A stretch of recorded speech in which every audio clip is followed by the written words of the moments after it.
നമ്മളവിടെ ബാക്കിയുള്ളവർ സംസാരിക്കും.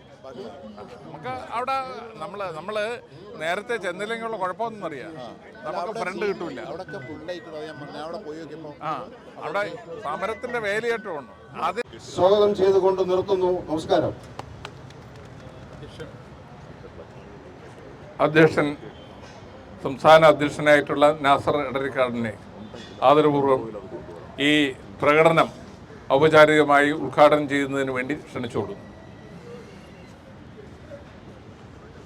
ബഹുമാനപ്പെട്ട നമ്മുടെ അസോസിയേഷൻ്റെ രക്ഷാധികാരിയും നമ്മുടെ എല്ലാമായ പ്രിയപ്പെട്ട ഡോക്ടർ തോട്ടക്കാട് ശശി സാർ അവരുടെ സ്വാഗതം ആശംസിച്ച തിരുവനന്തപുരം ജില്ലയുടെ പ്രഗത്ഭനായ നേതാവ് പ്രിയപ്പെട്ട സദാശിവൻ, സംസ്ഥാന ട്രഷറർ എസ് രാധാകൃഷ്ണൻ, ടി.ഒ. ഭാസ്കർ, അതുപോലെ തന്നെ ഈ പരിപാടിയിൽ പങ്കെടുക്കുന്ന സംസ്ഥാന നേതാക്കൾ, ജില്ലാ നേതാക്കൾ, സബ് ജില്ലാ ഭാരവാഹികൾ, ആദരണീയരായിട്ടുള്ള അധ്യാപകർ, പ്രിയമുള്ള സഹോദരി സഹോദരന്മാരെ, പ്രിയമുള്ളവരെ,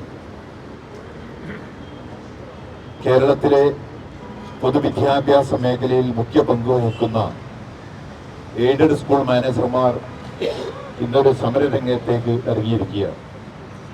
സാധാരണ പള്ളിക്കൂടങ്ങളിൽ പഠിപ്പിക്കുന്ന അധ്യാപകർ, അതുപോലെ തന്നെ അതിന് നേതൃത്വം കൊടുക്കുന്ന മാനേജ്മെന്റുകൾ സമരത്തിന് ഇറങ്ങുക പതിവില്ലാത്ത ഒരു കാര്യമാണ്.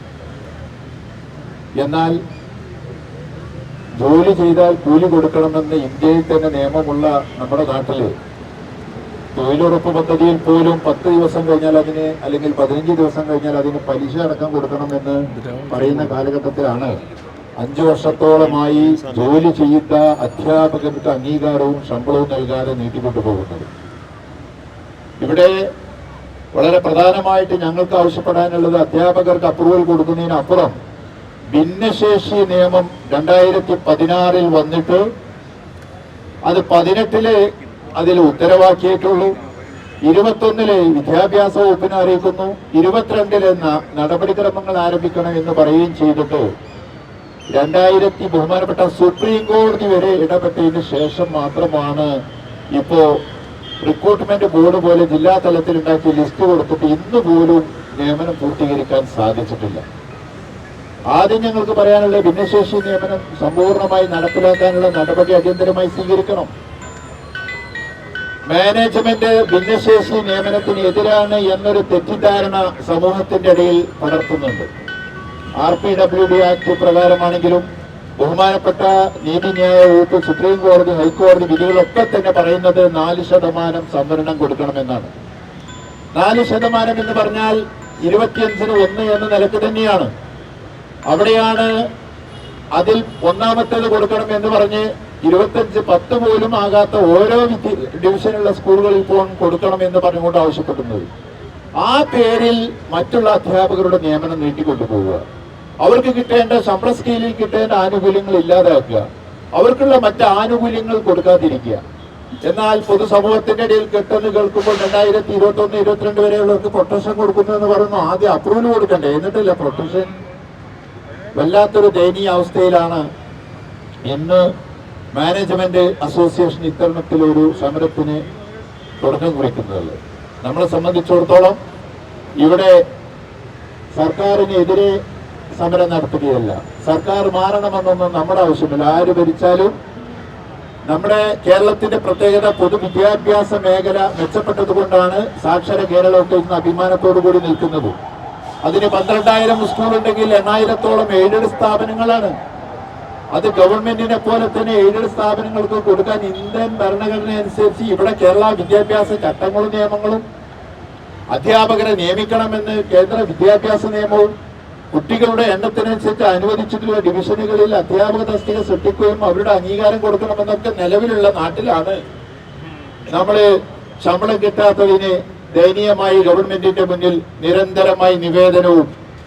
ഇത് പെട്ടെന്നുണ്ടാകുന്ന സബ് ജില്ലാ തലത്തിൽ സമരം നടത്തി, ജില്ലാ സമരങ്ങൾ നടത്തി, സംഗമങ്ങൾ നടത്തി, പ്രതിഷേധ സംഗമങ്ങൾ നടത്തി. ബഹുമാനപ്പെട്ട വിദ്യാഭ്യാസ മന്ത്രി, പൊതുവിദ്യാഭ്യാസ ഡയറക്ടർ, പ്രിൻസിപ്പൽ സെക്രട്ടറി അടക്കം വിവിധങ്ങളായ നിവേദനങ്ങൾ സമർപ്പിച്ചിട്ടും ഇപ്പോഴും കഴിഞ്ഞ നിയമസഭാ സമ്മേളനത്തില് ഈ നടന്നുകൊണ്ടിരുന്നതില് ചട്ടം 300 പ്രകാരം പ്രഖ്യാപനം ഉണ്ടാകുമെന്ന് പറഞ്ഞപ്പോൾ എല്ലാവരും വളരെ പ്രതീക്ഷയിലായിരുന്നു കാത്തിരുന്നത്. ഭിന്നശേഷിക്ക് വേണ്ടി തസ്തിക ഒഴിച്ചിട്ട് കഴിഞ്ഞാൽ തസ്തികക്ക് 25-1 എന്ന നിലക്ക് ഒഴിച്ചിട്ട് കഴിഞ്ഞാൽ മറ്റുള്ളവരുടെ ശമ്പളം കൊടുക്കാം, അംഗീകാരം കൊടുക്കുമെന്ന പ്രതീക്ഷയിലായിരുന്നു. എന്നാൽ ബഹുമാനപ്പെട്ട കോടതിയിലെ കേസുകൾ നീട്ടിവലിച്ചു കൊണ്ടുപോകുന്ന കുറ്റവും പാവഭാരമെല്ലാം മാനേജ്മെന്റിന്റെയും അധ്യാപകരുടെയും തലയിലിടുകയാണ്. സർക്കാർ ചിന്തിക്കണം. ഞങ്ങൾക്ക് പറയാനുള്ളത്, ഇതൊരു സർക്കാരിനെ അട്ടിമറിക്കാനോ അല്ലെങ്കിൽ സർക്കാരിനെതിരെ തിരിയാൻ ഞങ്ങൾ ഗവൺമെന്റിന്റെ ഭാഗം ഒപ്പം നിന്നുകൊണ്ട് തന്നെ പൊതുവിദ്യാഭ്യാസ മേഖല ശാക്തീകരിക്കുന്നതിന് വേണ്ടി കുട്ടികളെ പഠിപ്പിക്കുന്ന അധ്യാപകർക്ക് ശമ്പളം വാങ്ങിക്കൊടുക്കണം എന്ന വ്യക്തമായ ധാരണ ഉള്ളത് കൊണ്ട് തന്നെയാണ് ഇന്ന് ഈ പൊരി വെയിലത്ത്, നമുക്കറിയാലോ കാലാവസ്ഥ മാറിയിട്ടുണ്ട്, ചൂട് കൂടിയിട്ടുണ്ട്, പുറത്തിറങ്ങാൻ പാടില്ല എന്നുള്ള നിയമങ്ങളൊക്കെ ഉണ്ട് 11 മണിക്ക് ശേഷം 3 മണി വരെയൊക്കെ. പക്ഷേ ഇതൊക്കെ സഹിച്ചുകൊണ്ട് പോകുന്നത് ഇതൊക്കെ ഓരോ കുടുംബങ്ങളിൽ നിന്നുള്ള അധ്യാപകരുടെ പ്രശ്നങ്ങളാണ്. ബഹുമാനപ്പെട്ട മുഖ്യമന്ത്രി തന്നെ പറഞ്ഞിട്ടുള്ളത് നമുക്കറിയാം. എന്താണ്? ഒരു ഫയല് ഒരു കുടുംബത്തിന്റെ, ഒരു ജീവിതത്തിന്റെ അല്ലെങ്കിൽ ഒരു കുടുംബത്തിന്റെ ജീവിതമാണ്. എത്രത്തോളം അധ്യാപകർ പ്രയാസപ്പെടുന്നുണ്ട് എന്നൊന്നും മനസ്സിലാക്കുന്നില്ല. നല്ല ഡ്രസ്സ് മാറ്റി വിദ്യാലയ പള്ളിക്കൂടത്തിലെത്തി കുട്ടികളെ പഠിപ്പിച്ചിട്ട് വൈകുന്നേരം വന്ന് മാസങ്ങൾ കഴിഞ്ഞിട്ടും ശമ്പളം കിട്ടാത്തുള്ള ദയനീയാവസ്ഥയുണ്ട്. അത് നമ്മൾ മനസ്സിലാക്കണം. ഇവരൊക്കെ വെറുതെ അങ്ങ് നിയമിച്ചതൊന്നുമല്ല. സർക്കാർ പറഞ്ഞിട്ടുള്ള എല്ലാ ക്വാളിഫിക്കേഷനും ഉണ്ട്, ചട്ടങ്ങളും നിയമങ്ങളും പാലിച്ചിട്ടുണ്ട്. കേട്ടറ്റ് യോഗ്യത മുതൽ എല്ലാ യോഗ്യതകളും നേടി അനുവദിച്ചു തന്ന തസ്തികയിൽ ജോലി ചെയ്തുകൊണ്ടിരിക്കുമ്പോൾ അവരുടെ ശമ്പളം നൽകില്ല എന്ന് പറഞ്ഞ എന്ത് ന്യായമാണുള്ളത്? ഭിന്നശേഷി നിയമനം നടത്തുന്നതിനെ സംബന്ധിച്ച് ഞങ്ങൾ ആദ്യം തന്നെ ആവശ്യപ്പെട്ടത് മാനേജ്മെന്റ് സ്വാഗതം ചെയ്തു.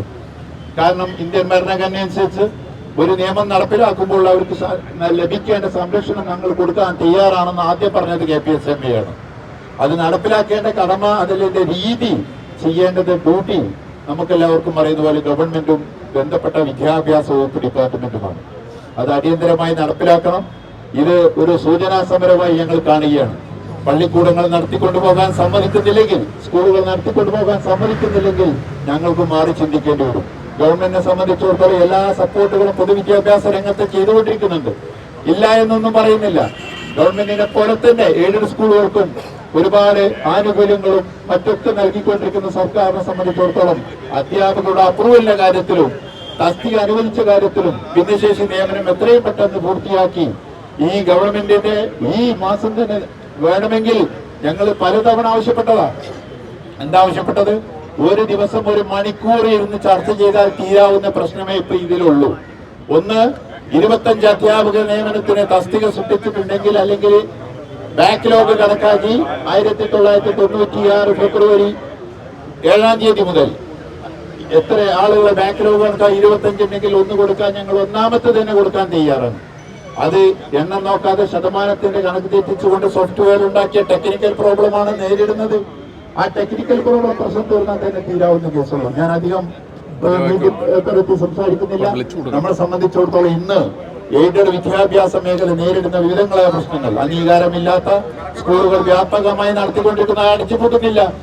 LP UP സ്കൂളുകളിൽ ക്ലീനിങ്ങിന് ശുചിത്വ കേരളം എന്ന് പറഞ്ഞ ഒരു പ്യൂൺ തസ്തിക നൽകുന്നില്ല. എയ്ഡഡ് സ്കൂളുകളുടെ അവഗണന അവസാനിപ്പിക്കുക. അതുപോലെ തന്നെ കേട്ടറ്റ് ഉത്തരവിലെ അപാകത പരിഹരിക്കുക. അപ്പൊ കേട്ടറ്റിനെ സംബന്ധിച്ചിടത്തോളം വളരെ വിവാദമായിക്കൊണ്ടിരിക്കുകയാണ്. എന്താണ് വിവാദം? ആദ്യം പറഞ്ഞു PhD MPhil ഒക്കെ ഉള്ള ആളുകൾ അല്ലെങ്കിൽ കേട്ടറ്റ് 3 ഉള്ള ആളുകൾ UP സ്കൂളിൽ പഠിപ്പിക്കുന്നതിന് തടസ്സമില്ല. ഇപ്പോ പറയുന്നു കേട്ടറ്റ് 2 തന്നെ വീണ്ടും പാസ്സാവണം. അധിക യോഗ്യത അയോഗ്യതയായി കണക്കാക്കുന്ന സംസ്ഥാനത്തിന് ചിന്തിക്കുന്ന ആളുകൾ സമൂഹം നോക്കി നിൽക്കുക. യോഗ്യത കേട്ടറ്റ് 1 മുതൽ 5 വരെ, കേട്ടറ്റ് 2 6ാം ക്ലാസ് മുതൽ 8ാം ക്ലാസ് വരെ പഠിപ്പിക്കുന്ന ആളുകൾക്ക് ചെയ്യാവുന്നതാണ് എന്ന രീതിയിൽ നമ്മൾ മനസ്സിലാക്കിക്കൊണ്ട് ഈ പ്രശ്നങ്ങൾക്കൊക്കെ പരിഹാരം കാണണം. നിയമിതരായിട്ടുള്ള മുഴുവൻ അധ്യാപകർക്കും ശമ്പള സ്കെയിലിൽ നൽകാനുള്ള നടപടി സ്വീകരിക്കണമെന്ന് ആവശ്യപ്പെട്ടുകൊണ്ടാണ് ഈ ഒരു സൂചനാ സമരം നടത്തുന്നത്. ഈ സമരം ഔപചാരികമായി നമ്മുടെ സെക്രട്ടേറിയറ്റ് മാർച്ച് ഇത് ഔപചാരികമായി ഉദ്ഘാടനം ചെയ്തതായി അറിയിച്ചുകൊണ്ട് നിർത്തുന്നു. ജയ് KPSMA. സംസ്ഥാന പ്രസിഡന്റ് നാസർ അരീക്കോട്, പ്രിയങ്കരനായ നമ്മുടെ രക്ഷാധികാരി തോട്ടേക്കാട് ശശിയേട്ടന് നൽകി ഉദ്ഘാടനം ചെയ്ത് നിർവഹിക്കുകയാണ്.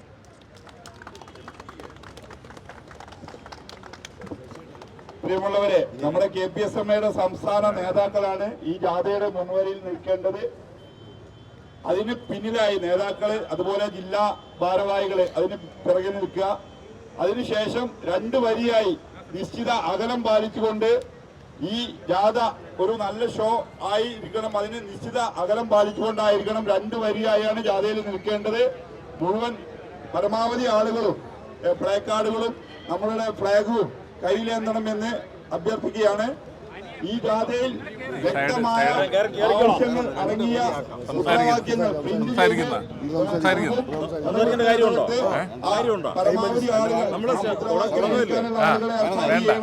അതോടൊപ്പം തന്നെ അത് ഏറ്റുവിളിച്ചുകൊണ്ട് പരമാവധി ആളുകൾ സഹകരിക്കണമെന്ന് അഭ്യർത്ഥിക്കുകയാണ്. നിയമനങ്ങൾ തടഞ്ഞു വയ്ക്കും സർക്കാരെ. ഇതെന്ത് ന്യായം, ഇതെന്ത് നീതി, ഇതിന്റെ പേരോ ജനാധിപത്യം. പറയൂ അധികാരികളെ. മാനേജർമാരെ പറ്റിച്ച്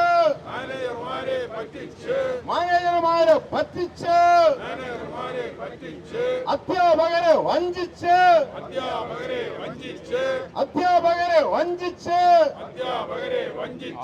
അദാലത്തുകൾ നടത്തി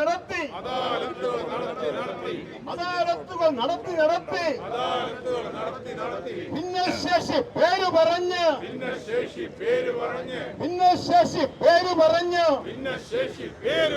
നിയമനങ്ങൾ തടഞ്ഞു വയ്ക്കും ഭരണക്കാരെ അധികാരികളെ. അക്കളി ഈ കളി തിക്കളിയാണ്. സിന്ദാബാദ് KPSM സിന്ദാബാദ്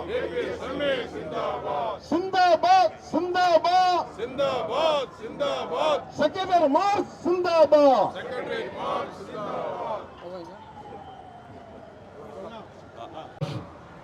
തുടങ്ങി ഉള്ള ആൾക്കാർ അവിടെ അത് നിയന്ത്രിക്കേണ്ടി വരും. ഒരു 4-5 പേര് വലത് സൈഡിന്, ഒരുപാട് പേര് നിൽക്കണ്ട, 4-5 പേര്. അതൊക്കെ അവിടെ ആളിരുന്നല്ലേ, ആളിരുന്ന് ആകെ എന്ന് പറഞ്ഞാൽ രമേശ് വരെ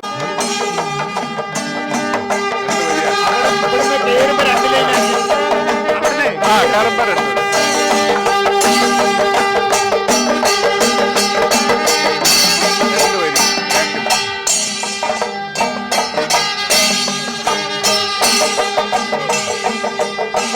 നമുക്ക് 2 വരെ നമ്മളിവിടുന്ന് 2 വരെ ആക്കി വിടണം. സ്പീഡ് കൂട്ടേ വേണ്ട, സ്പീഡ് കൂട്ടണ്ട, മെല്ലെ പോയാൽ മതി. ബാക്കിലോട്ട് കൊടുക്കണം, ബാക്കിൽ.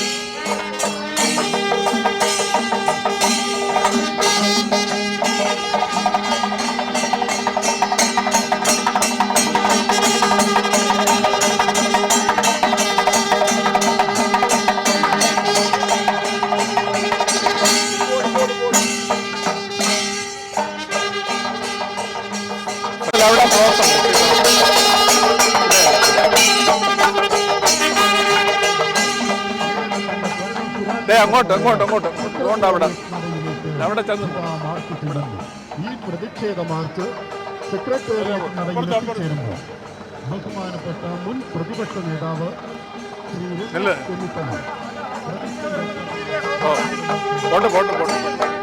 പോണം. പിന്നെ അതിലുണ്ടാകുന്നു അറിയാൻ വയ്യ.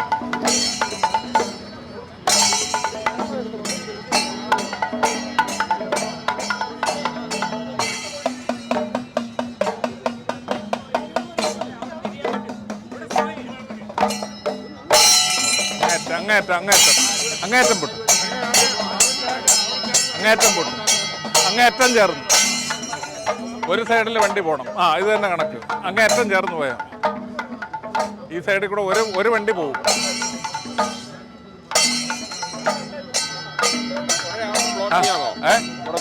വേണ്ട അവിടെ ഫുള്ള് വരുന്നവർ ഫ്ലോയിൽ പോയാൽ മതി, ഒരേപോലെ.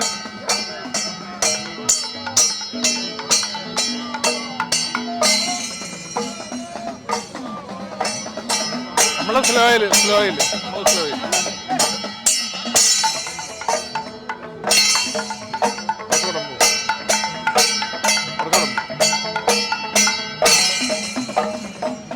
മുമ്പ് പോവും. നിങ്ങൾ കുറച്ചുകൂടെ മുമ്പ് പോകും.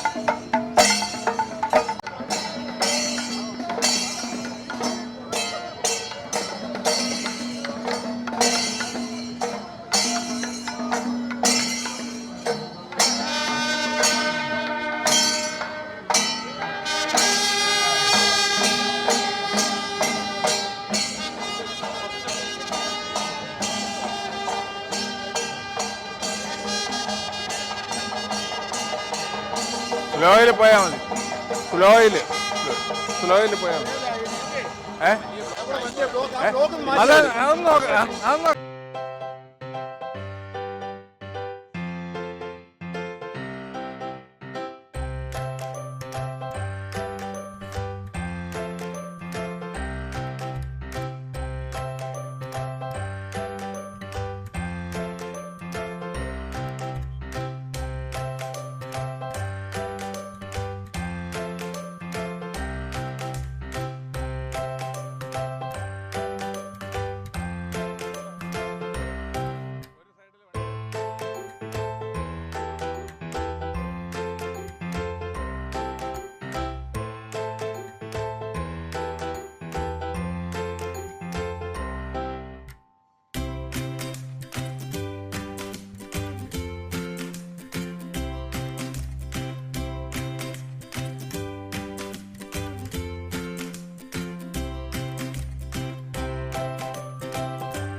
മെല്ലെ പോട്ട്, മെല്ലെ ഒഴുകി.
സൈഡ് നോക്കിപ്പോയി, അങ്ങോട്ട് നോക്കരുത്.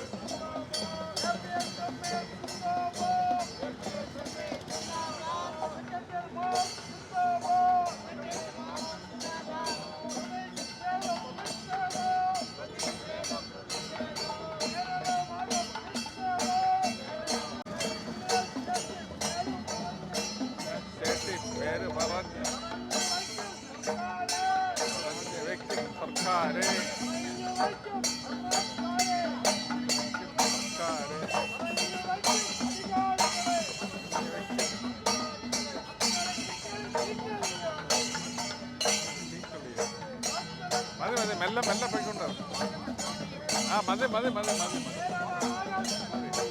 അവരെടുത്ത്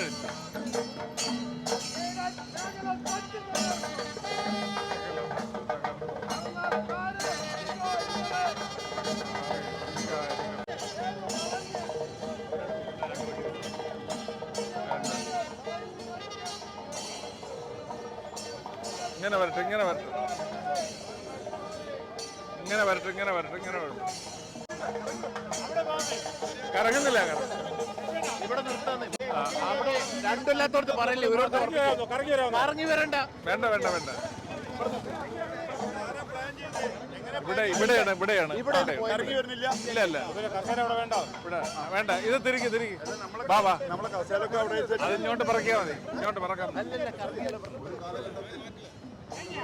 ഓ ഇവിടെ തിരികെ അങ്ങോട്ട് പോ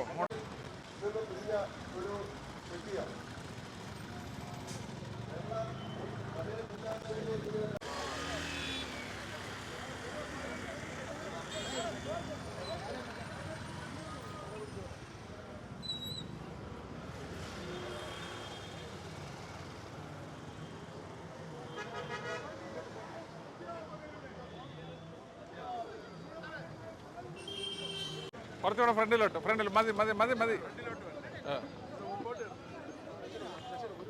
ഓ ഒരു വരി ആ കസേര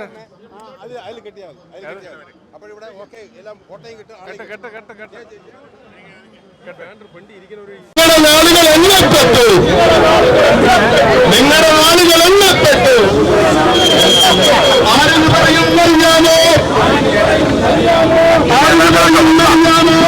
രമേശ് ഒരു മണിക്കൂർ നമ്മള് മൈക്ക് ഓഡിങ് ഇവിടെ വെക്കാമെന്ന് പറഞ്ഞാൽ കാണുന്നില്ല വിദ്യാഭ്യാസ മേഖലയെ അത് വേണമെന്നില്ല കസേര വേണ്ട അല്ല ഉദ്ഘാടനത്തിന് പേര് വേണ്ട അത് വേണമെന്നില്ല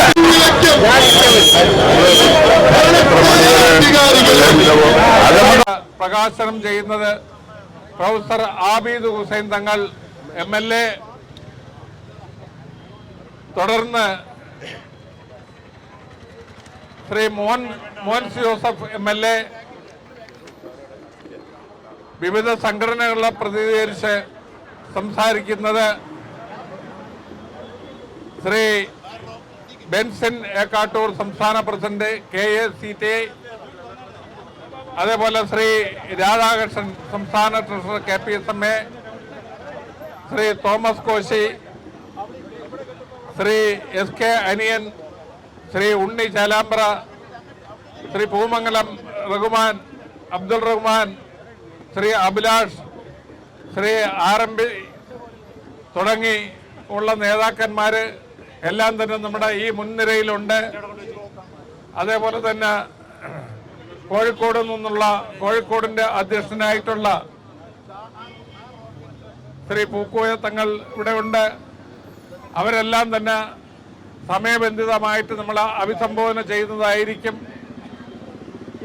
ആദ്യമായിട്ട് എല്ലാവരെയും ഇവിടെ വന്ന പ്രതിനിധികളെയും സ്നേഹത്തിൻ്റെ ഭാഷയിൽ ആദരപൂർവ്വം സ്വാഗതം ചെയ്തുകൊള്ളുന്നു.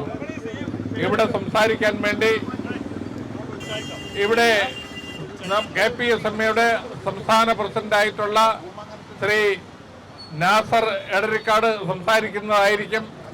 അതിനു മുമ്പ് ആമുഖ പ്രഭാഷണം നടത്തുന്നതിന് വേണ്ടി ശ്രീ പൂക്കോയ തങ്ങളെ ആദരപൂർവ്വം ക്ഷണിച്ചുകൊള്ളുന്നു.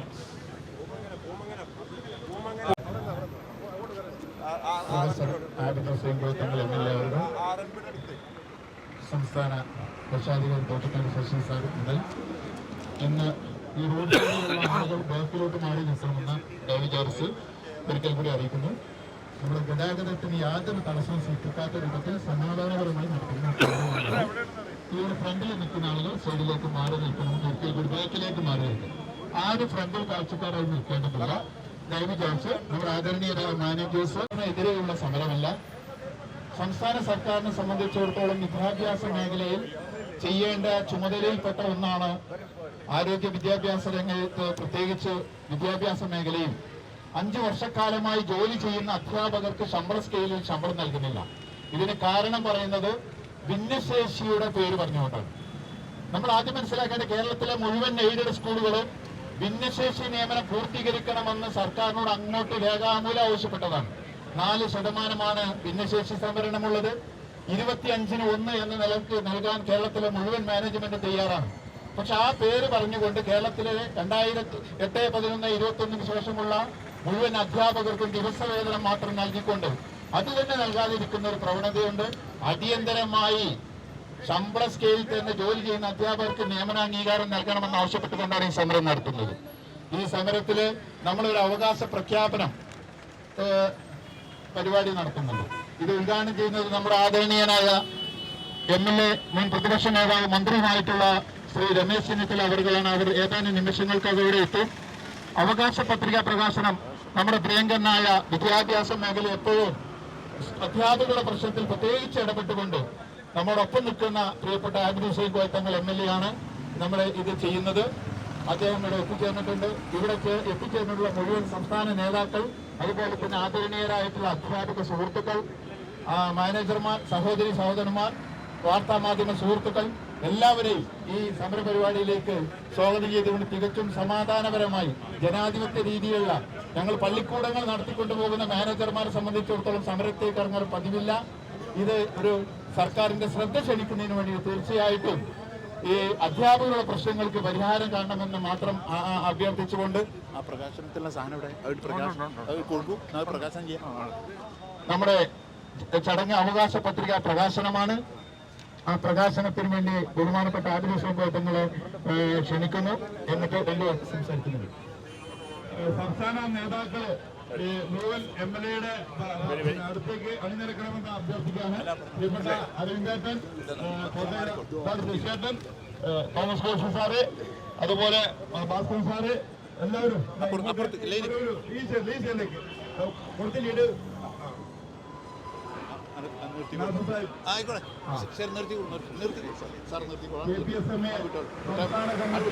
സംസ്ഥാന സർക്കാരിന് മുൻപിൽ വെക്കുന്ന അവകാശ പത്രികയുടെ പ്രകാശന കർമ്മമാണ്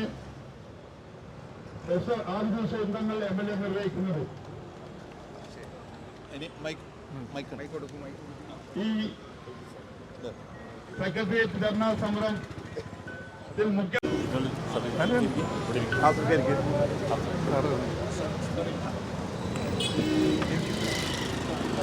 ഏറെ ബഹുമാനരായ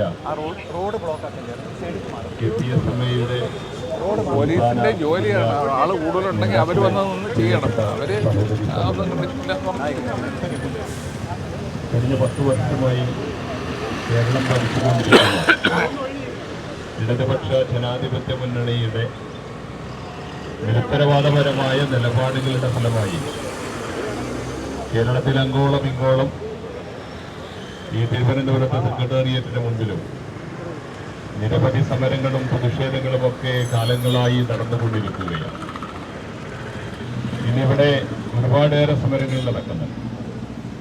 ഞാനിപ്പോൾ വരുന്നത് അധ്യാപക സംഘടനക്കാരുടെ ഒരു സമരമപ്പുറത്ത് നടക്കുന്നുണ്ട്. ഉന്നത വിദ്യാഭ്യാസ രംഗത്ത് ഏത് തരത്തിലാണ് ഈ ഗവൺമെന്റ് പ്രവർത്തിച്ചുകൊണ്ടിരിക്കുന്നത് എന്നതിൻ്റെ വ്യക്തമായ ഉദാഹരണം അവിടെ നമുക്ക് കാണാവുന്നതാണ്.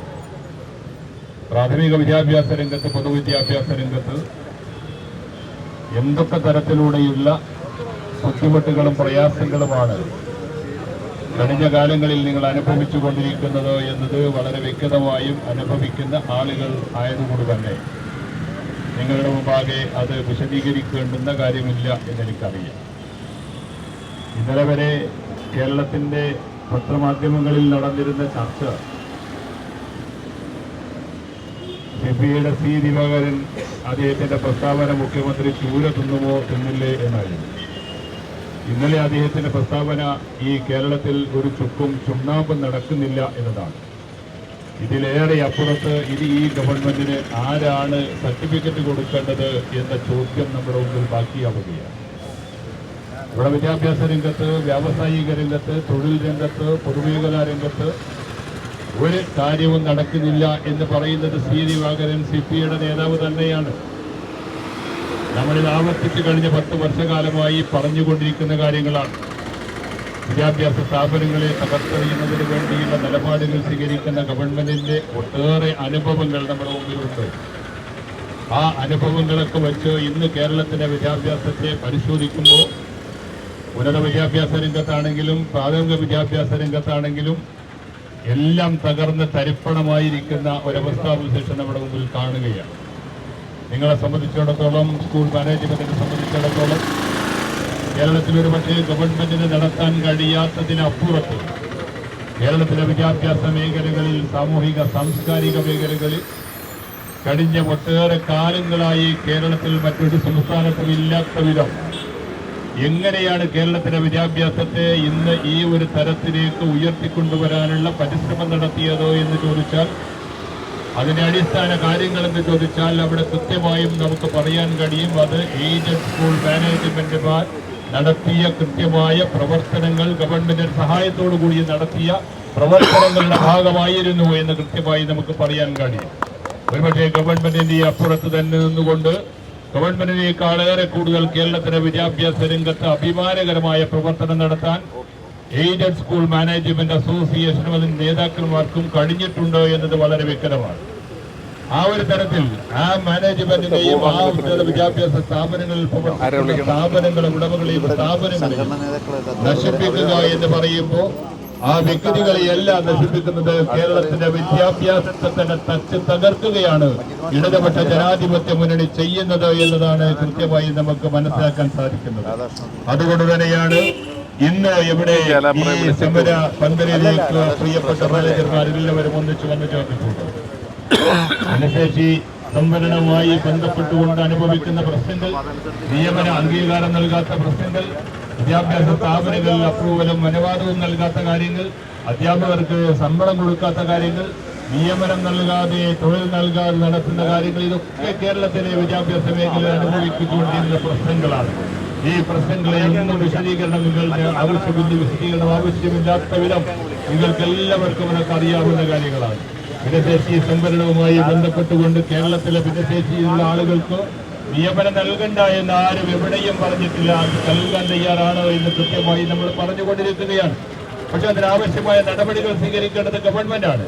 ആ നടപടികൾ ഗവൺമെന്റ് സ്വീകരിക്കാതെ എല്ലാം കോടതിയെ സമീപിച്ചോളൂ എന്ന് പറഞ്ഞുകൊണ്ട് മുന്നോട്ട് പോകുന്ന ഒരു ഗവൺമെന്റിനെയാണ് നമുക്ക് കാണാൻ സാധിക്കാവുന്നത്.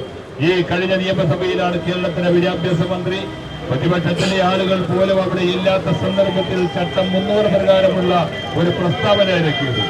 ചട്ടം 300 പ്രകാരമുള്ള പ്രസ്താവന എന്ന് പറയുന്നത്, ആ പ്രസ്താവന പറയുമ്പോൾ നമുക്കതിൽ ഇടപെടാനോ സംസാരിക്കാനോ അഭിപ്രായം പറയാനോ ഒരംഗങ്ങൾക്കും കഴിയുകയില്ല.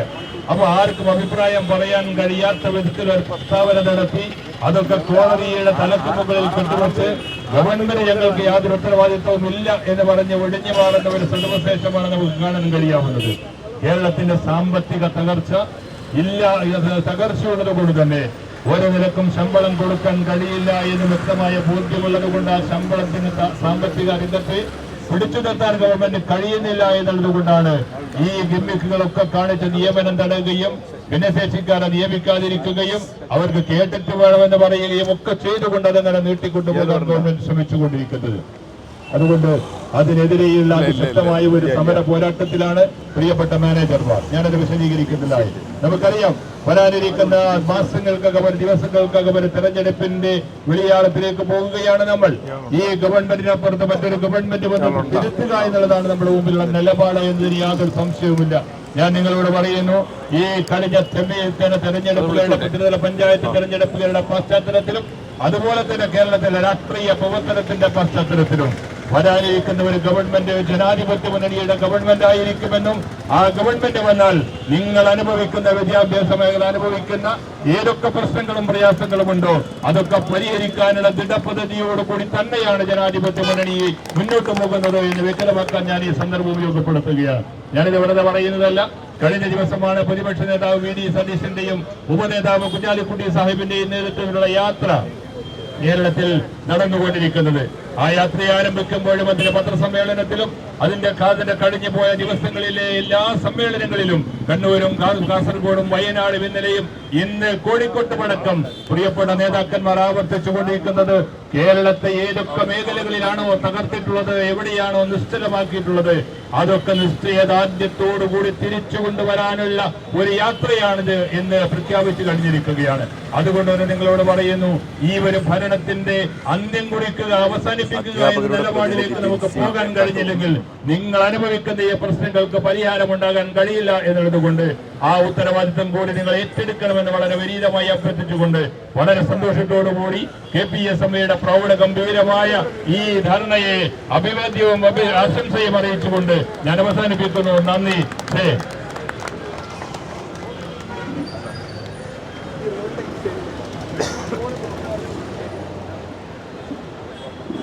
അടുത്തതായി അധ്യാപകരുടെ പ്രതിനിധിയായി എത്തിയിട്ടുള്ള സംസ്ഥാന പ്രസിഡന്റ് KACT ബിൻസിൻ എക്കാട്ടൂർ അവരെ ആദരപൂർവ്വം ക്ഷണിച്ചുകൊള്ളുന്നു.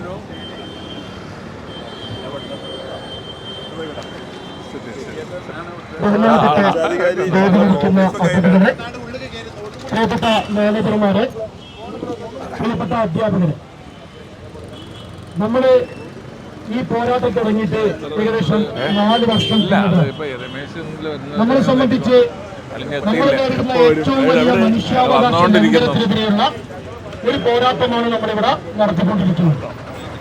ഒരുപക്ഷെ ലോകത്തെ 4 വർഷം ശമ്പളം കൊടുക്കാതെ ഒരു വിഭാഗം അധ്യാപകരെ ഇങ്ങനെ ക്രൂശിക്കുന്ന അല്ലെങ്കിൽ ചൂഷണം ചെയ്യുന്ന ഒരു സർക്കാർ ഉഗാണ്ടയിൽ പോലും ഉണ്ടാകുമെന്ന് ഞാൻ വിശ്വസിക്കുന്നില്ല. ഈ സർക്കാരിന്റെ ഈ പ്രവൃത്തിയുടെ ഭാഗമായിട്ട് നമ്മുടെ കൂട്ടത്തിൽ 2 പേര് ആത്മഹത്യ ചെയ്തു. അലീന ടീച്ചർ ആത്മഹത്യ ചെയ്തു, സിജോ ചേട്ടൻ ആത്മഹത്യ ചെയ്തു. പക്ഷേ ഈ സർക്കാർ അതിന്റെ അവസാന കാലഘട്ടത്തിൽ എത്തിയിട്ടും നമുക്ക് അനുകൂലമായ ഒരു നിലപാടോ ഒരു നടപടിയോ സ്വീകരിക്കാതെ ചട്ടം 300 പോലെയുള്ള ചില ഉഡായിപ്പ് പരിപാടികൾ കൊണ്ട് അധ്യാപകരെ കണ്ണിൽ പൊടിയിട്ടുകൊണ്ട്, സമൂഹത്തിന്റെ കണ്ണിൽ പൊടിയിട്ടുകൊണ്ട് വീണ്ടും നമ്മളെ ചൂഷണം ചെയ്യാനുള്ള അവസരം ഒരുക്കിക്കൊണ്ട് മുന്നോട്ട് പോകുന്ന ഒരു സാഹചര്യമാണുള്ളത്. സാധാരണഗതിയിൽ ഏതൊരു സർക്കാരും അവരുടെ അവസാന കാലഘട്ടത്തിലെങ്കിലും ഇതുപോലെയുള്ള കാര്യങ്ങൾക്ക് ഏതെങ്കിലും തരത്തിലുള്ള ഒരു നടപടി ഉണ്ടാവാറുണ്ട്. പക്ഷേ ഈ സർക്കാർ ഇനി 1 മാസം മാത്രം അവശേഷിക്കെ യാതൊരു തരത്തിലും നമുക്ക് അനുകൂലമായിട്ട് ഒരു തീരുമാനവും എടുക്കാതെ, നമ്മുടെ പ്രശ്നം പരിഹരിക്കാനുള്ള ഒരു ശ്രമം പോലും നടത്താതെ, നമ്മുടെ ജീവിതം ഭൂരിയിലേക്ക് തള്ളിയിട്ടുകൊണ്ട് അധികാരത്തിൽ പുറത്തേക്ക് പോകുന്ന ഒരു സാഹചര്യത്തിലേക്കാണ് ഈ കാര്യങ്ങൾ എത്തിച്ചേർന്നിരിക്കുന്നത്. ഈ സാഹചര്യത്തിൽ ഇതുപോലുള്ള പ്രതിഷേധ പ്രക്ഷോഭ പരിപാടികൾ സംഘടിപ്പിച്ച KPSMA എന്ന സംഘടനയെ ഞാൻ ആദ്യം അഭിനന്ദിക്കുകയാണ്. അതേപോലെ തന്നെ ഈ അധ്യാപകരുടെ പ്രതിനിധി എന്ന നിലയ്ക്ക് എനിക്ക് പറയാനുള്ളത്, ഇനി ഇങ്ങനെ മുന്നോട്ട് പോവുകയാണെങ്കിൽ വരുന്ന നിയമസഭാ തെരഞ്ഞെടുപ്പില് ഈ സർക്കാർ ഈ നാട്ടിലെ അധികാരത്തിൽ തുടരില്ല എന്നത് ഉറപ്പാക്കാൻ ഓരോ അധ്യാപകനും പ്രതിജ്ഞാബദ്ധമായി മുന്നോട്ട് പോകും എന്ന കാര്യത്തിൽ ഒരു സംശയമാണ്. ഞങ്ങളെ സംബന്ധിച്ച് ഞങ്ങളുടെ ജീവിതമാണ്, ഞങ്ങളുടെ കുടുംബമാണ്. ഞങ്ങൾ 4 വർഷം അധ്വാനിച്ച തൊഴിലിന്റെ കൂലിയാണ് ഞങ്ങൾ ചോദിക്കുന്നത്. അത് തരാതെയാണ് ഈ സർക്കാർ അധികാരത്തിൽ നിന്ന് പുറത്തു പോകുന്നതെങ്കിൽ ഈ സർക്കാരിന് അധികാരത്തിൽ ഇനി തിരിച്ചു വരാതിരിക്കാനുള്ള എന്ത് നടപടികളാണോ അതൊക്കെ ഈ അധ്യാപകര് ഇവിടെ ചെയ്തു വെച്ചിട്ട് ഞങ്ങൾ മുന്നോട്ട് പോകുന്നു എന്ന് ഞാൻ ഉറപ്പാക്കുകയാണ്. പ്രിയപ്പെട്ടവരെ, നമുക്കറിയാം ഇവിടെ പലതരത്തിലുള്ള ചൂഷണമാണ് നമ്മൾ അനുഭവിക്കുന്നത്. ആദ്യം 4 വർഷം ഭിന്നശേഷിയുടെ പേര് പറഞ്ഞ് നമ്മുടെ ശമ്പളം തടസ്സപ്പെടുത്തും. അത് കഴിഞ്ഞിട്ട് കോടതിയിലേക്ക് ഈ വിഷയത്തെ വലിച്ചു നീട്ടിക്കൊണ്ടുപോയി. പ്രിയപ്പെട്ട മാനേജർമാരെ, നിങ്ങൾക്ക് അറിയുമെന്നറിയില്ല, ഞങ്ങൾ ഈ 4 വർഷം കോടതിയിൽ പല നിയമ പോരാട്ടങ്ങൾ നടത്തിയിട്ടുണ്ട്. ഒടുവിൽ കോടതി നമുക്ക് അനുകൂലമായിട്ട് ഒരുപാട് വിധികൾ തന്നിട്ടുണ്ട്. കേരള ഹൈക്കോടതി വളരെ വ്യക്തമായിട്ട് നമുക്ക് തന്ന വിധിയാണ് NSSന്റെ ഉത്തരവ് കേരളത്തിലെ എല്ലാ അധ്യാപകർക്കും ബാധകമാണ്, എല്ലാ മാനേജ്മെന്റിനും ബാധകമാണ്. ജസ്റ്റിസ് നഗരേഷിന്റെ ഉത്തരവാണ്. നമ്മൾ 3 ബാച്ചായിട്ട് പോയിട്ട് വാങ്ങിയ ഉത്തരവാണ്. പക്ഷെ ആ ഉത്തരവ് സെക്രട്ടേറിയറ്റിന്റെ മേശയിൽ അലമാരയിൽ കിടക്കാൻ തുടങ്ങിയിട്ട് ഏകദേശം 1 വർഷത്തോളമായി. ആ ഒരു ഒറ്റ ഉത്തരവ് വെച്ചിട്ട് ഈ പ്രശ്നം പരിഹരിക്കാൻ സർക്കാരിന് അവസരമുണ്ട്. പക്ഷെ അത് പരിഹരിക്കാതെ സുപ്രീം കോടതിയിലേക്ക് യാതൊരു ബന്ധവുമില്ലാത്ത മറ്റൊരു കേസിലേക്ക് അനാവശ്യമായിട്ട് ഈ വിഷയത്തെ വലിച്ചു നീട്ടിക്കൊണ്ടുപോകാണ് ഇവിടെ സർക്കാർ ചെയ്തിരിക്കുന്നത്. അത് കഴിഞ്ഞിട്ട് ഇപ്പൊ 4 വർഷം കഴിഞ്ഞപ്പോൾ പുതിയൊരു അവസരം കിട്ടിയിരിക്കുന്നു. ടെറ്റിന്റെ പേര് പറഞ്ഞിട്ട് ടെറ്റിനേക്കാളും അധിക യോഗ്യതയുള്ള സെറ്റ് അല്ലെങ്കിൽ MPhil, PhD, M.Ed, Category 3 ഇതെല്ലാം അധ്യാപകർക്ക് ഇനി അപ്രൂവൽ കൊടുക്കില്ല എന്നാണ് ഈ സർക്കാർ പ്രഖ്യാപിക്കുന്നത്. നോക്കണം, 4 വർഷം ജോലി ചെയ്യിപ്പിച്ചു. അവർ പറയുന്ന എല്ലാ യോഗ്യതയുമായിട്ട് സർവീസിൽ കയറി. അത് കഴിഞ്ഞിട്ട് 4ാം വർഷം സർക്കാർ പറയാണ്, ഇനി നിങ്ങൾ ജോലി ചെയ്തത് ഞാൻ അംഗീകരിക്കാൻ ഉദ്ദേശിച്ചിട്ടില്ല, നിങ്ങൾക്ക് നിയമന അംഗീകാരമില്ല. ലോകത്തെ ഏതെങ്കിലും സർക്കാർ എടുക്കുന്ന ഒരു നിലപാടാണിത്. ഒരു ജനാധിപത്യ സർക്കാർ പോട്ടെ, ഈ പറഞ്ഞ ഏകാധിപത്യ രാജവാഴ്ച സംസ്കാരത്തിൽ പോലും ഇതുപോലുള്ള ഒരു ചൂഷണം എവിടെയെങ്കിലും നിങ്ങൾക്ക് കാണാൻ പറ്റുമോ? ഞാനൊരു സോഷ്യൽ സയൻസ് അധ്യാപകനാണ്. ലോകത്ത് നടന്ന പല ചൂഷണങ്ങളെ പറ്റി ഞാൻ ക്ലാസ് എടുക്കാറുണ്ട്. പക്ഷെ ഇതുപോലൊരു ചൂഷണം, ഇതുപോലെ അധ്യാപകരെ ഗുരുക്കന്മാരെ പട്ടിണിക്കിട്ടുകൊണ്ട് കൊലക്കാരിലേക്ക് വലിച്ചു നീട്ടുന്ന ഒരു ചൂഷണം ലോകത്ത് എവിടെയും ഇതുവരെ നടന്നിട്ടില്ല എന്ന് എനിക്ക് ഉറപ്പിച്ചു പറയാൻ പറ്റും. ആ രീതിയിലാണ് ഈ സർക്കാരിന്റെ മുന്നോട്ട് പോകുന്നത്. നമ്മുടെ മന്ത്രിയുടെ അവസ്ഥ എന്ന് പറഞ്ഞാൽ അദ്ദേഹം ഓരോ ദിവസം ഓരോന്ന് പറയും. അദ്ദേഹം പറയും സർക്കാർ പ്രതിജ്ഞാബദ്ധമാണ്, അധ്യാപകരുടെ നിയമനം അംഗീകരിക്കാൻ സർക്കാർ പ്രതിജ്ഞാബദ്ധമാണ്. പക്ഷെ ഇത് നടപ്പിലാക്കേണ്ടത് ആരാണ്? ഈ മന്ത്രി തന്നെയല്ലേ. അദ്ദേഹം പ്രതിജ്ഞാബദ്ധമാണ് എന്ന് പറഞ്ഞിട്ട് കാര്യമില്ല. അദ്ദേഹത്തിന്റെ കാലഘട്ടത്തിൽ നടപ്പിലാക്കാതെ, അദ്ദേഹം ഇതിൽ നടപടിയെടുക്കാതെ പ്രതിജ്ഞാബദ്ധമാണ് എന്നിങ്ങനെ മാധ്യമങ്ങളെ മുന്നിൽ വിളിച്ചു പറഞ്ഞതുകൊണ്ട് നമുക്ക് എന്ത് കാര്യമാണുള്ളത് എന്ന് ഞാൻ ചോദിക്കാൻ ഉദ്ദേശിക്കുകയാണ്. പ്രിയപ്പെട്ടവരെ, ഈ സർക്കാർ ഈ രീതിയിൽ ഇനിയും ഒരു 5 വർഷം ഇവിടെ അധികാരത്തിൽ വരികയാണെങ്കിൽ നമ്മുടെ അധ്യാപകരുടെ ജീവിതം വളരെ കഷ്ടമായിരിക്കും, പ്രയാസമായിരിക്കും എന്ന് ഞാൻ നിങ്ങളോട് സൂചിപ്പിക്കുകയാണ്. അതുകൊണ്ട് തന്നെ ഈ പ്രക്ഷോഭമല്ല, ഇതിലും ശക്തമായ പ്രക്ഷോഭമായിട്ട് അധ്യാപകർ മുന്നോട്ട് പോകും.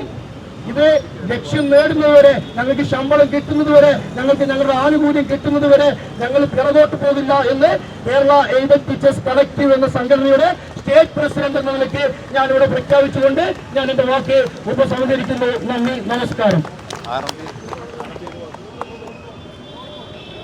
ആശംസ അറിയിക്കുന്നതിന് വേണ്ടിയിട്ട് RM പരമേശ്വരൻ സാറിനെ ക്ഷണിച്ചുകൊള്ളുന്നു.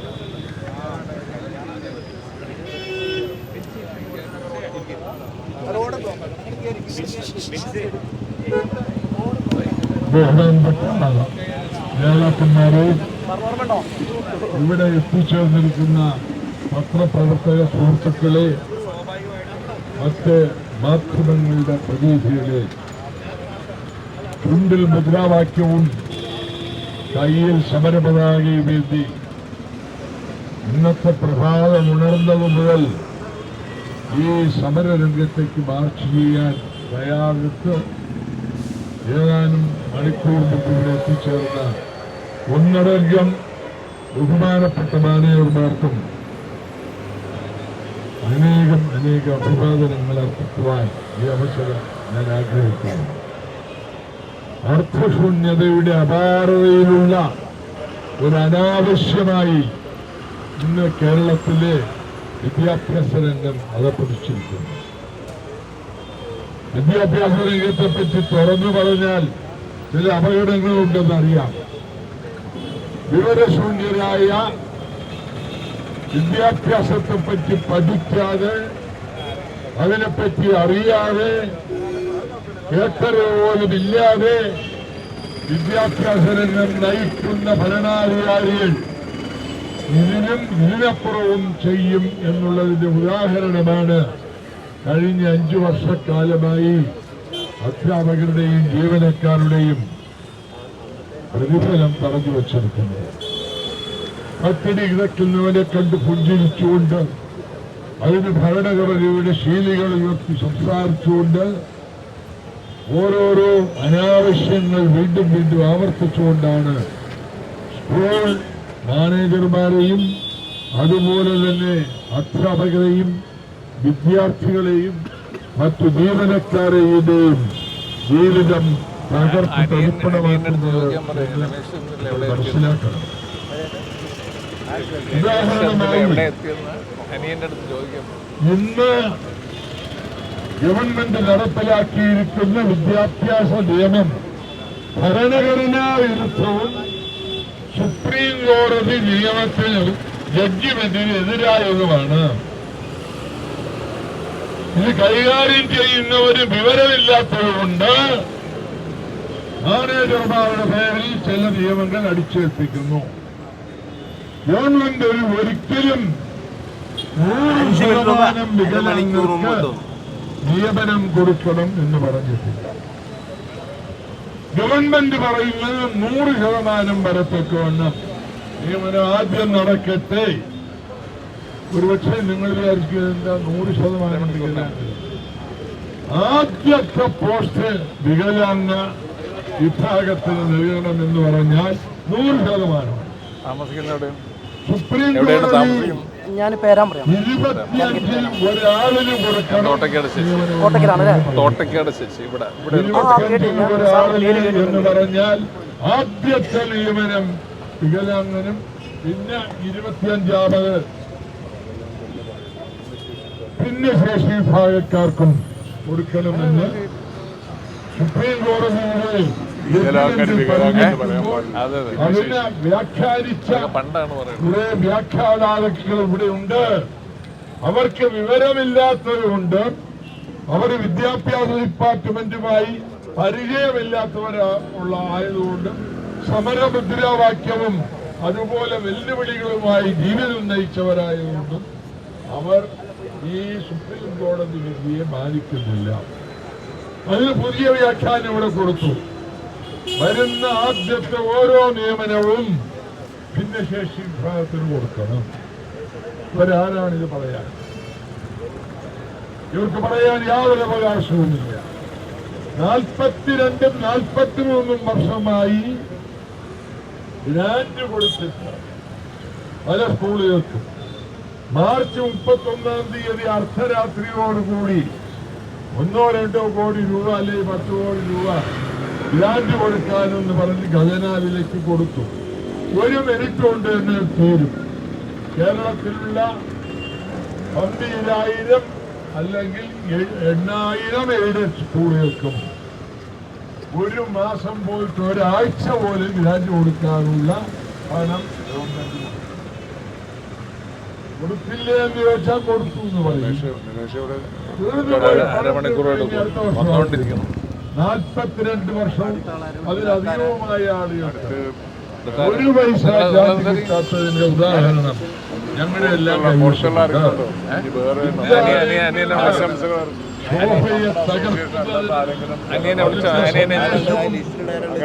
അർത്ഥവും മറ്റൊരു രീതിയിലാക്കുന്നതിന് വേണ്ടി ഈ രാജ്യത്തെ പടുകുഴിയിലേക്ക് നയിക്കാൻ വേണ്ടി ഈ ഡിപ്പാർട്ട്മെന്റിൽ കൊണ്ടുവരുന്ന ഉദ്യോഗസ്ഥന്മാർ ആരും തന്നെ വിദ്യാഭ്യാസ രംഗത്ത് വിവരമുള്ളവരല്ല. ഏതെങ്കിലും ഡിപ്പാർട്ട്മെന്റിൽ നിന്ന് വന്ന് ഇവിടെ പഠിക്കാൻ വേണ്ടി ശ്രമിച്ച് 1 വർഷം 2 വർഷം കഴിയുമ്പോൾ അവർ മാറ്റും. അവർ പഠിച്ചു കഴിയും. പഠിക്കുമ്പോൾ അവർക്ക് തോന്നുന്നതെല്ലാം എഴുതി വയ്ക്കും. സ്ഥാപനങ്ങൾ എങ്ങനെ പോയാലും എഴുതിയതുണ്ട്. മറ്റേ ഈ രീതിയിലുള്ള വിദ്യാലയങ്ങളെ സംരക്ഷിക്കാൻ വേണ്ടി കഴിഞ്ഞ അനേകം ദിവസങ്ങളായി ഓരോ വിദ്യാലയങ്ങളുടെയും സന്ദേശം മനസ്സിൽ വെച്ചുകൊണ്ട് ഈ സമരത്തിന്റെ സന്നിധാനത്തിൽ വന്നിരിക്കുന്ന മുഴുവൻ ആളുകൾക്കും അഭിവാദനങ്ങളുടെ അർപ്പിച്ചുകൊണ്ട് എന്റെ ചെറിയ വാക്കുകൾ നിങ്ങൾക്ക് അനേകമനേക പ്രിയപ്പെട്ട സംസ്ഥാന നേതാക്കളെ, ജില്ലാ നേതാക്കളെ, പ്രിയങ്കരായ KPSMയുടെ അംഗങ്ങളെ, പത്ര മാധ്യമ രംഗത്ത് നിലനിൽക്കുന്ന പ്രവർത്തകരെ,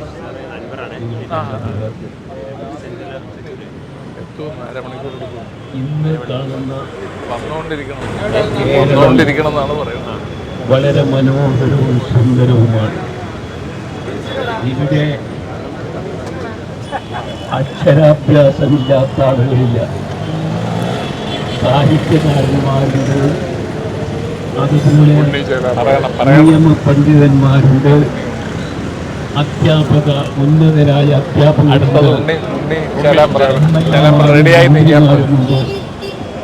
അങ്ങനെ എല്ലാ മേഖലകളിലും തന്നെ ഉന്നതരായ ആളുകളെ സൃഷ്ടിച്ച ഒരു സംസ്ഥാനമാണ്. ഇന്ന് കേരളത്തിൽ കാണുന്ന ഈ നേതൃത്വത്തിന്, ഈ ഉന്നതരായ നേതൃത്വത്തെ സൃഷ്ടിക്കുന്നതിന് കഠിനാധ്വാനവും ത്യാഗോജ്വലമായ പ്രവർത്തനവും കാഴ്ചവെച്ചത് പഴയകാല എയ്ഡഡ് സ്കൂൾ മാനേജർമാരാണ്. 1947 മുമ്പ് കേരളത്തിൽ ഏതാനും എയ്ഡഡ് സ്കൂളുകൾ മാത്രമാണ് ഉണ്ടായിരുന്നത്. അത് വളരെ പ്രയാസപ്പെട്ടുകൊണ്ട്, വളരെ കഷ്ടപ്പെട്ടുകൊണ്ട്, വളരെ ത്യാഗോജ്വലമായ പ്രവർത്തനത്തിലൂടെ പ്രവർത്തിച്ചവരാണ് എയ്ഡഡ് സ്കൂൾ മാനേജർ. അങ്ങനെ കേരളത്തിലെ ജനങ്ങൾക്ക് അക്ഷരങ്ങൾ സാംസ്കാരികവും മറ്റെല്ലാ നിലക്കും തന്നെ ഉയർച്ചയിലേക്ക് കൊണ്ടുവരികയും ചെയ്തു. ഏതാനും സേനാനികളെ സൃഷ്ടിക്കുന്നതിലടക്കം ഈ സംസ്ഥാനത്തിലെ എയ്ഡഡ് സ്കൂൾ മാനേജർമാരുടെ പങ്കുണ്ടായിരുന്നു എന്നുള്ളത് ഒരു യാഥാർത്ഥ്യമാണ് എന്നുള്ളത് വിസ്മരിക്കാൻ പറ്റില്ല. അങ്ങനെ കേരളത്തെ ഒരു നവകേരളത്തെ പ്രഗത്ഭരായ ഉജ്ജ്വലരായ നേതാക്കളായ എയ്ഡഡ് സ്കൂളിന്റെ മാനേജർമാരെ ചവിട്ടി മതിച്ചുകൊണ്ടാണ് ഇന്ന് കേരള സംസ്ഥാനം മുന്നോട്ട് പോയിക്കൊണ്ടിരിക്കുന്നത്. കേരളത്തിലെ വിദ്യാലയങ്ങളിൽ ഉൾപ്പെടെയുള്ള ആളുകളെ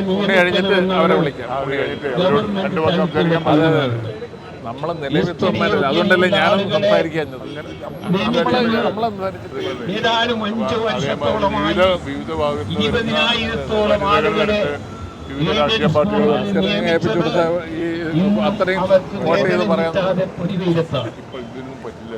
ഉന്നത വിദ്യാഭ്യാസം നേടിയ അധ്യാപകരെ സംബന്ധിച്ചിടത്തോളം അവർക്ക് ഭാര്യയുണ്ട്, കുട്ടികളുണ്ട്, അച്ഛനുണ്ട്, അമ്മയുണ്ട്, മറ്റു കുടുംബാംഗങ്ങളുണ്ട്.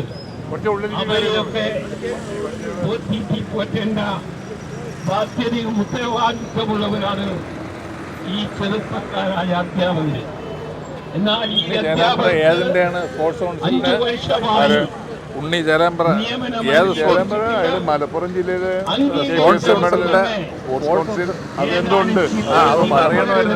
കൊണ്ടുകൊണ്ടിരിക്കുന്നത്. ഈ വിദ്യാഭ്യാസ രംഗത്തെ മലപ്പുറത്ത് ആളുകൾക്ക് അറിയണ്ടേ?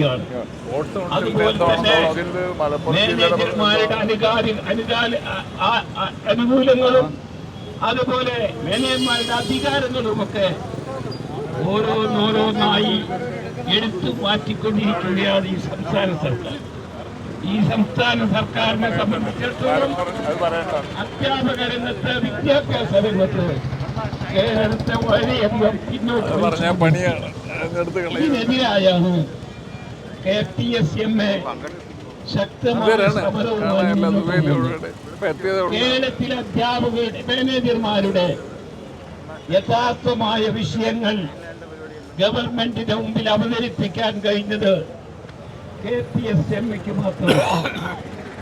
ഭിന്നശേഷി നിയമനത്തിൽ നിയമപരമായി ഗവൺമെന്റ് എടുക്കുന്ന തീരുമാനങ്ങൾ തെറ്റാണ് എന്ന് വളരെ വ്യക്തമായി തന്നെ നിവേദനത്തിലൂടെ കേരളത്തിലെ വിദ്യാഭ്യാസ ഉന്നത രംഗത്തുള്ള ആളുകൾ എന്നാണ് എനിക്ക് മനസ്സിലാക്കുന്നത്. ഈ രംഗത്തുള്ള KPSMയുടെ ആവശ്യം ഈ ശമ്പളം കിട്ടാത്ത അധ്യാപകർക്ക് മുഴുവൻ ശമ്പളം നൽകണമെന്നും അതുപോലെ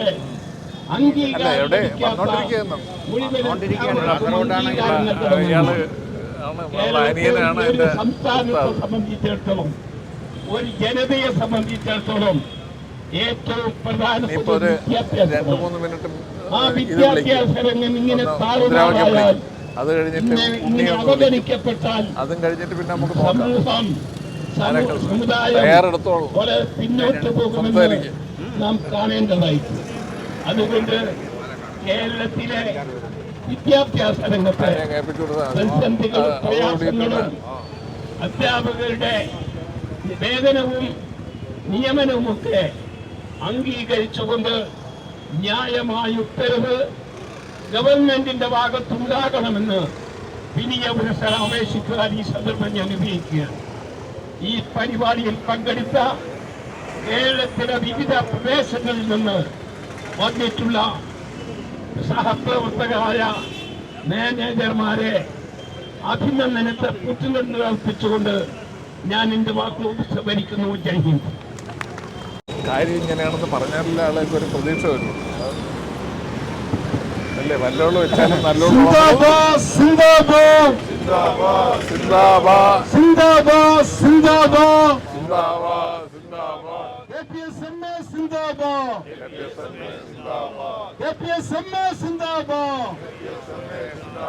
സെക്രട്ടറിമാർ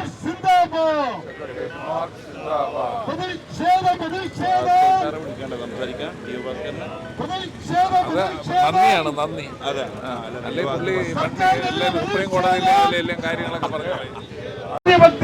ഇവിടെ കസേര ഇട്ടെടുത്ത ഇതാണെന്ന് അവനെ നമ്മക്കറിയാം. ഇവിടെ കാണുന്നില്ല. ഇനിയാണ് അവൻ കോടതിയും കൊണ്ടുവരണം. 12:30 മണിക്ക് പോയി പണി നോക്കാൻ പറയും. മാനേജർമാരെ പറ്റിച്ച് അധ്യാപകരെ വഞ്ചിച്ച്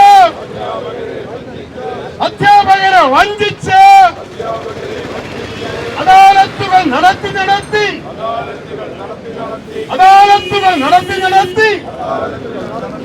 ഭിന്നശേഷി പേര് പറഞ്ഞ്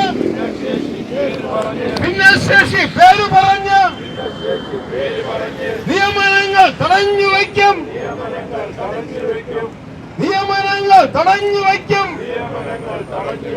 ഭരണക്കാരെ അധികാരികളെ ഓർത്ത് കളിച്ചു സൂക്ഷിച്ചു. സിന്ദാബാദ് KPSMA സിന്ദാബാദ്.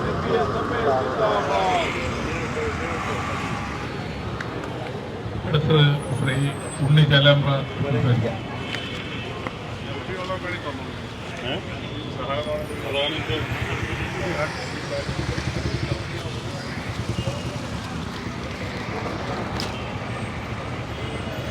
എല്ലാവർക്കും നമസ്കാരം. കേരളത്തിൻ്റെ ഇന്നത്തെ പുരോഗതിയിൽ ഊറ്റം കൊള്ളുന്ന നമ്മൾക്കൊക്കെ അറിയാവുന്ന ഏറ്റവും വലിയൊരു യാഥാർത്ഥ്യമാണ് കേരളത്തിൻ്റെ പുരോഗതിയുടെ ഏറ്റവും വലിയ ശക്തി എന്ന് പറയുന്നത് നമ്മുടെ വിദ്യാഭ്യാസമാണ്. കേരളത്തിൽ ഒരു തരത്തിലുമുള്ള വ്യവസായങ്ങൾ പച്ചപിടിക്കാതെ പോകുമ്പോൾ കേരളത്തിൽ അകത്തും പുറത്തും, ഇന്ത്യക്കകത്തും പുറത്തും മലയാളികൾ വളരെ ഭംഗിയായി എല്ലാ ഭാഗത്തും ശോഭിക്കുന്നുണ്ടെങ്കിൽ അത് കേരളത്തിലെ വിദ്യാഭ്യാസത്തിൻ്റെ ഒരു ശക്തി കൊണ്ട് മാത്രമാണ് എന്ന് ഇവിടുത്തെ ഭരണകർത്താക്കൾക്കും നമുക്കും നാട്ടുകാർക്കും ഒക്കെ അറിയാവുന്ന ഒരു കാര്യമാണ്. എന്നാൽ ഇത്തരം വിദ്യാഭ്യാസത്തിന് കേരള സർക്കാരിന് പലപ്പോഴും നമ്മുടെ വിദ്യാർത്ഥികൾക്ക് ആവശ്യമായ വിദ്യാഭ്യാസ സൗകര്യങ്ങൾ നേടിക്കൊടുക്കാനുള്ള സൗകര്യമില്ലാത്ത കാലഘട്ടത്തിൽ എയ്ഡഡ് സ്കൂളുകളും എയ്ഡഡ് കോളേജുകളുമാണ് ഇന്ന് നമ്മുടെ സാധാരണക്കാരായ വിദ്യാർത്ഥികൾക്കും അവരുടെ രക്ഷിതാക്കൾക്കൊക്കെ അത്താണിയായിട്ടുള്ളത്. കേരളത്തിൽ ഇന്ന് 70 മുതൽ 75% വിദ്യാർത്ഥികൾ പഠിക്കുന്നത് എയ്ഡഡ് സ്കൂളിലാണ് എന്ന് ഇവിടുത്തെ ഏതൊരു ഭരണകർത്താക്കളായാലും ഉദ്യോഗസ്ഥരായാലും സാധാരണക്കാരായാലും ഒക്കെ കൃത്യമായി അറിവുള്ളൊരു കാര്യമാണ്. ഈ ഒരു വിദ്യാഭ്യാസ മേഖല, എയ്ഡഡ് വിദ്യാഭ്യാസ മേഖല തകർന്നു പോവുക എന്നാൽ അത് നമ്മുടെ കേരളത്തിൻ്റെ വിദ്യാഭ്യാസം തന്നെ പിന്നോട്ട് പോവും എന്ന കാര്യത്തിൽ ഒരു സംശയമില്ല. കോടതികൾ, പല പല ഉത്തരവിലൂടെ സ്ഥിരമായ അധ്യാപകരില്ലാതെ ഒരു വിദ്യാഭ്യാസ മേഖലയും ഉന്നതിയിലേക്ക് എത്തില്ല എന്ന് പലവട്ടം പറഞ്ഞിട്ടുണ്ടെങ്കിലും ഇന്ന് ഡെയിലി വേജസായും പാർട്ട് ടൈമായും ഒക്കെ അധ്യാപകരെ നിയമിക്കാൻ വേണ്ടി സർക്കാർ ഉത്തരവിടുമ്പോഴും ഈ കോടതിയുടെ ലംഘനമാവുന്നു എന്ന് മാത്രമല്ല, നമ്മുടെ കുട്ടികൾക്കും നമ്മുടെ വിദ്യാഭ്യാസ മേഖലയ്ക്കും ലഭിക്കേണ്ട എല്ലാ കൈത്താങ്ങിനും എതിരായിട്ടുള്ള ഒരു പ്രവർത്തനമാണ് എന്നുകൂടി നമ്മൾ മാനേജർമാരും ഇവിടെ കൂടിയിരിക്കുന്ന അധ്യാപക അനധ്യാപക സമൂഹവും തിരിച്ചറിയേണ്ടത് കൂടിയുണ്ട്. എനിക്ക് ഈ സമരവുമായി ബന്ധപ്പെട്ട്, ഈ ധർണയുമായി ബന്ധപ്പെട്ട് ഏറ്റവും കൂടുതൽ അഭിനന്ദിക്കാനുള്ളത്, സ്നേഹം പങ്കിടാനുള്ളത്, ഇത്രയും കാലമായി ശമ്പളം പോലും വാങ്ങാതെ കുട്ടികളോട് ഒരു തരത്തിലുമുള്ള സങ്കടമോ നീരസമോ കാണിക്കാതെ അവരെ മാറോട് ചേർത്ത് കൂടെ കൊണ്ടുപോകുന്ന നമ്മുടെ അധ്യാപക സുഹൃത്തുക്കളോടാണ്. 4-5 വർഷമായി ശമ്പളം കിട്ടുകയില്ല എങ്കിൽ പോലും കുട്ടികൾക്ക് ആവശ്യമായ വിദ്യാഭ്യാസത്തിൽ ഒരു തരത്തിലുമുള്ള വീഴ്ചയും വരുത്താതെ അവരെ സ്വന്തം മക്കളായി കൂടെ കരുതുന്ന ഈ അധ്യാപകരാണ് നമ്മുടെ വിദ്യാഭ്യാസ മേഖലയുടെ ഏറ്റവും വലിയ ശക്തി എന്ന് പറയുന്നത്. അത് തന്നെയാണ് നമ്മുടെ സർക്കാരുകൾ മുതലെടുക്കുന്നതും എന്ന് പറയാതിരിക്കാൻ സാധിക്കില്ല.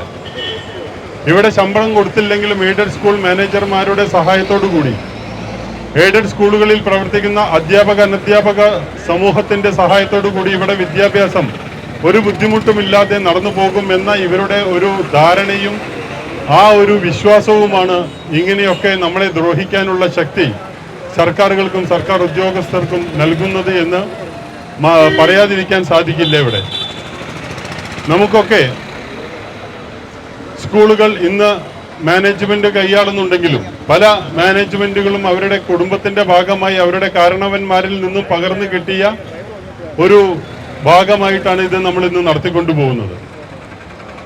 സർക്കാരുകളുടെ എന്തൊക്കെ ദ്രോഹങ്ങൾ ഉണ്ടായാലും നമ്മുടെ നാട്ടിൽ നമുക്ക് ലഭിക്കുന്ന ഒരു മര്യാദയും സ്നേഹവും നമുക്ക് കൈമുതലായി കൂടെ ഉണ്ട് എന്നൊരു വിശ്വാസത്തിന്റെ അടിസ്ഥാനത്തിൽ ഏത് ത്യാഗവും സഹിച്ച് സ്കൂൾ നടത്തിക്കൊണ്ടുപോവുക എന്ന ഒരു ബോധ്യത്തോടു കൂടി സ്കൂൾ നടത്തുന്ന മാനേജ്മെന്റുകളാണ് ഇന്ന് ഇവിടെ കാണുന്ന ഭൂരിഭാഗം മാനേജർമാരും. ഈ മാനേജർമാര് പ്രത്യേകിച്ച് തിരിച്ചെന്തെങ്കിലും ലഭിക്കുമെന്ന് വിചാരിച്ചുകൊണ്ടല്ല, കുടുംബപരമായി ലഭിച്ച ഒരു വലിയ ഉത്തരവാദിത്തം നിറവേറ്റാനുള്ള അവരുടെ ബോധ്യത്തിന്റെ അടിസ്ഥാനത്തിലാണ് ഇപ്പോഴും ഇവിടെ നിൽക്കുന്നത്. പലപ്പോഴും ചില മാനേജർമാർ പറയാറുണ്ട് ഇതൊക്കെ ഇട്ടേച്ച് പോകണം എന്നുണ്ട്. പക്ഷേ നമ്മൾ ഇട്ടേച്ച് പോയാൽ ഇതുപോലെ ഭംഗിയായിട്ട് ആരെങ്കിലും ഇത് നടത്തുമോ എന്ന് വിശ്വാസമില്ലാത്തത് കൊണ്ട് ഇപ്പോഴും ത്യാഗം സഹിച്ചതിൻ്റെ കൂടെ തന്നെ നിൽക്കുകയാണ് എന്നുള്ളത്. ഇന്ന് കേരളം സാക്ഷര കേരളമായിട്ട് നിലനിൽക്കുന്നുണ്ട് എങ്കിൽ 65 മുതൽ 75% വരുന്ന എയ്ഡഡ് സ്കൂളുകളുടെ ഒരു ആത്മാർത്ഥമായ സഹകരണം അല്ലെങ്കിൽ ആത്മാർത്ഥമായ പ്രവർത്തനം കൊണ്ട് മാത്രമാണ് അത് നടക്കുന്നത്. നമുക്കൊക്കെ എടുത്തു നോക്കിയാൽ അറിയാം, കേരളത്തിൽ പൊതുവിദ്യാഭ്യാസ യജ്ഞം സർക്കാർ തുടങ്ങുന്നതിന് എത്രയോ മുമ്പ് എയ്ഡഡ് സ്കൂളുകളിൽ പൊതുവിദ്യാഭ്യാസ യജ്ഞം വളരെ ഭംഗിയായി നടപ്പിലാക്കിയവരാണ് മാനേജർമാർ. അതിൽ നിന്നും പ്രചോദനം ഉൾക്കൊണ്ട്, അതിൽ നിന്നും ആവേശം ഉൾക്കൊണ്ടാണ് സർക്കാരും ഈ മേഖലയിലേക്ക് വന്നിട്ടുള്ളത്. നമ്മുടെ കുട്ടികളെ വിദ്യാഭ്യാസം 4 ചുമരുകൾക്കുള്ളിൽ ഒതുക്കാതെ കലാ സാഹിത്യം തുടങ്ങിയിട്ടുള്ള കായിക മേഖലയിലൊക്കെ സർക്കാരിൻ്റെ ഒരു തുണ്ട് പോലും ലഭിക്കാതെ കുട്ടികൾക്ക് എല്ലാവിധ സഹായവും നൽകി നമ്മളിത് മുന്നോട്ട് കൊണ്ടുപോകുന്നുണ്ടെങ്കിൽ അത് നമ്മളുടെ ഈ മേഖലയോടുള്ള ഒരു ആത്മാർത്ഥതയും പൊതുസമൂഹത്തോടുള്ള നമ്മുടെ കടമയുടെ ഭാഗമാണ് എന്ന് തെറ്റിദ്ധരിക്കുന്ന രീതിയിലേക്ക്, അല്ലെങ്കിൽ അത് മുതലെടുക്കുന്ന രീതിയിലേക്ക് ആരെങ്കിലും ചിന്തിക്കുന്നുണ്ടെങ്കിൽ നാളെ നമുക്കും മറിച്ച് ചിന്തിക്കേണ്ട ഒരു അവസ്ഥയുണ്ടാവും എന്ന് പറഞ്ഞു വെക്കുകയാണ്. വിദ്യാഭ്യാസം എന്ന് പറയുന്നത് ഈ എയ്ഡഡ് സ്കൂൾ മാനേജർമാരുടെ ഉത്തരവാദിത്വമാണ്. അത് നിങ്ങൾ നിറവേറ്റിക്കൊള്ളണമെന്ന് പറയാൻ ഒരു സർക്കാരുകൾക്കോ ഉദ്യോഗസ്ഥർക്കോ അവകാശമില്ല, അധികാരമില്ല എന്ന് തിരിച്ചറിയേണ്ടതുണ്ട്. നമുക്ക് ലഭിക്കേണ്ട എല്ലാ സപ്പോർട്ടും കൃത്യമായി സർക്കാരിൻ്റെ ഭാഗത്തുനിന്ന് ലഭിച്ചാൽ മാത്രമേ ഇത് ഭംഗിയായി മുന്നോട്ട് കൊണ്ടുപോകാൻ സാധിക്കുകയുള്ളൂ. അധ്യാപകരില്ലാതെ എങ്ങനെയാണ് ഒരു വിദ്യാഭ്യാസ സ്ഥാപനം മുന്നോട്ട് കൊണ്ടുപോവുക? നമ്മുടെ നാട്ടിൽ ആവശ്യത്തിന് അധ്യാപകരില്ല, അല്ലെ നമ്മുടെ സ്കൂളിൽ ആവശ്യത്തിന് അധ്യാപകരില്ലാത്തൊരു സ്ഥിതി വരുമ്പോൾ അവിടെ വിദ്യാഭ്യാസം മോശമാണ് എന്ന് പറയുമ്പോൾ അത് നമുക്ക് വ്യക്തിപരമായ ഒരു അപമാനമായി തോന്നുന്നതുകൊണ്ട് നമ്മുടെ സ്വന്തം കയ്യിൽ നിന്നും പലപ്പോഴും അധ്യാപകർക്ക് പാർട്ട് ടൈം ആയിട്ടും അല്ലാതെയും ശമ്പളം കൊടുത്ത് നിർത്തുന്നൊരു സ്ഥിതിവിശേഷമുണ്ട്. അതുപോലെ തന്നെ ശമ്പളം ലഭിക്കാതെ ഇരുന്നിട്ട് പോലും ഒരു മടിയും കൂടാതെ ആത്മാർത്ഥമായി ജോലി ചെയ്യുന്ന നമ്മുടെ അധ്യാപക സുഹൃത്തുക്കളുണ്ട് നമുക്കൊപ്പം.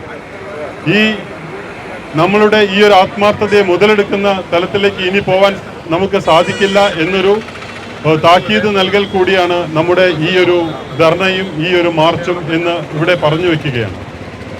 അധ്യാപകരില്ലാതെ ഒരു വിദ്യാഭ്യാസ സ്ഥാപനത്തിന് മുന്നോട്ട് പോകാൻ സാധിക്കില്ല. നമുക്കൊക്കെ പലപ്പോഴും പല ഭാഗത്തുനിന്നും പറയാറുണ്ട് ഇന്ന് കുട്ടികൾ ഗൂഗിൾ നോക്കിയും എഐയുടെ സഹായത്തോടു കൂടിയൊക്കെ പഠിക്കുമെന്ന്. പഠിക്കാനുള്ള പാഠപുസ്തകം പഠിക്കൽ മാത്രമല്ല വിദ്യാഭ്യാസം എന്ന് പറയുന്നത് കുട്ടികളുടെ എല്ലാ മേഖലയിലുമുള്ള വളർച്ചയാണ്. സർവ്വതോന്മുഖമായ വളർച്ച കുട്ടികൾക്ക് നേടണമെങ്കിൽ അവരെ കൂടെ നിൽക്കുന്ന, അവരെ സ്നേഹിക്കുന്ന, അവരെ മാറോട് ചേർക്കുന്ന അധ്യാപകർ അവർക്ക് ഉണ്ടാവേണ്ടതുണ്ട്. അവരെ നേർവഴിക്ക് നയിക്കാൻ അവർക്ക് നല്ലൊരു സമൂഹമായ അധ്യാപക സമൂഹം സ്കൂളുകളിൽ ഉണ്ടാവേണ്ടതുണ്ട്. ഈ അധ്യാപക സമൂഹത്തിന് ആവശ്യമായ പിന്തുണ ലഭിച്ചില്ല എങ്കിൽ എത്ര കാലം അവർക്ക് പിടിച്ചു നിൽക്കാൻ സാധിക്കും?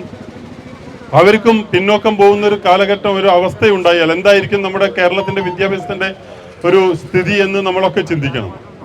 ഇതൊക്കെ മനസ്സിലാക്കിക്കൊണ്ട് എത്രയും പെട്ടെന്ന് നമ്മുടെ അധ്യാപക നിയമനങ്ങൾ അംഗീകരിച്ചുകൊണ്ട്, അതുപോലെ തന്നെ എനിക്ക് ഇവിടെ സൂചിപ്പിക്കാനുള്ളത്, ഇവിടെ ഭൂരിഭാഗം സ്കൂളുകളും അവരുടെ സ്കൂളുകളിലുള്ള ഒഴിവുകൾ ഭിന്നശേഷി അധ്യാപകരെ നിയമിക്കുന്നതിന് വേണ്ടി വിട്ടു നൽകിയിട്ട് പോലും ഒരു വിദ്യാശേഷി അധ്യാപകനെ പോലും തരാനില്ലാതെ നിൽക്കുന്ന ഈ ഒരു ഘട്ടത്തിൽ NSSന്റെയും മറ്റ് വിധികളുമൊക്കെ ചൂണ്ടിക്കാണിച്ചുകൊണ്ട്, അതിലുള്ള അപാകതകൾ ചൂണ്ടിക്കാണിച്ചുകൊണ്ട് നമുക്ക് നിയമിച്ചവർക്ക് അംഗീകാരം നൽകാതെ നീട്ടിക്കൊണ്ടുപോകേണ്ട കാരണം എന്താണെന്ന് ഇതുവരെ മനസ്സിലായിട്ടില്ല.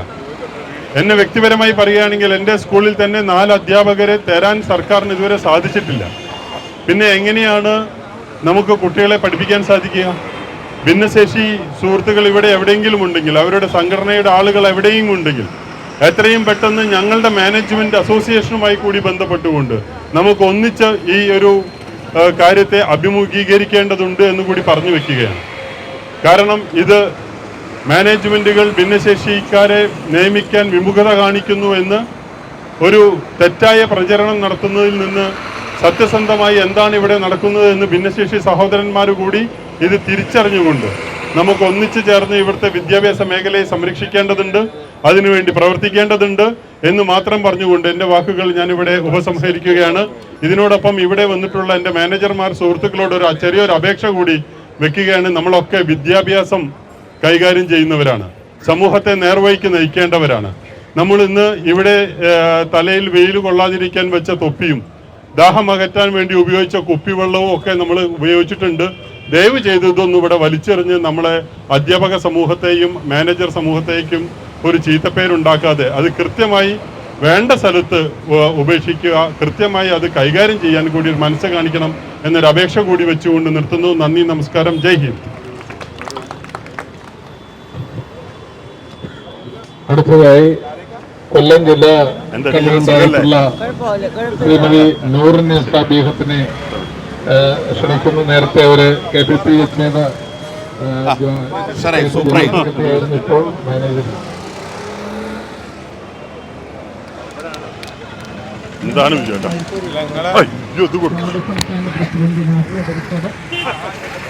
ആക്ടിംഗ് പ്രസിഡന്റ് തോട്ടക്കാട് സാർ, ബഹുമാന്യരായ സംസ്ഥാന നേതാക്കളെ, പ്രിയമുള്ള മാനേജർമാരെ, സുഹൃത്തുക്കളെ, അവകാശ പത്രിക പലരുടെ കയ്യിലും കിട്ടിക്കാണും എന്ന് ഞാൻ പ്രതീക്ഷിക്കുന്നു. ഏതാണ്ട് 30ഓളം ആവശ്യങ്ങൾ ഉന്നയിച്ചുകൊണ്ടുള്ള ഈ അവകാശ പത്രിക കാണുമ്പോൾ നമുക്ക് എന്തെല്ലാം നമ്മുടെ അവകാശങ്ങൾ നഷ്ടപ്പെട്ടു പോയിട്ടുണ്ട് എന്ന് ചിന്തിക്കുന്നത് നന്നായിരിക്കും. ഈ അവകാശ പത്രികയിൽ പറഞ്ഞിരിക്കുന്ന ഓരോ കാര്യങ്ങളും, പല സാഹചര്യങ്ങൾ നമ്മൾ അനുഭവിച്ചു കൊണ്ടിരുന്ന പല അധികാരങ്ങളും നമ്മളിൽ നിന്ന് ഗവൺമെന്റ് കവർന്നെടുത്തുകൊണ്ടിരിക്കുകയാണ്. നിയമന അംഗീകാരത്തിന്റെ അവകാശമുള്ള മാനേജർമാർക്ക് ഇന്ന് നിയമനം അംഗീകാരത്തിനുള്ള ആ ഒരു കഴിവ് അല്ലെങ്കിൽ ആ എബിലിറ്റി അവരെടുത്തു കളഞ്ഞ രീതിയിലേക്കാണ് പോയിക്കൊണ്ടിരിക്കുന്നത്.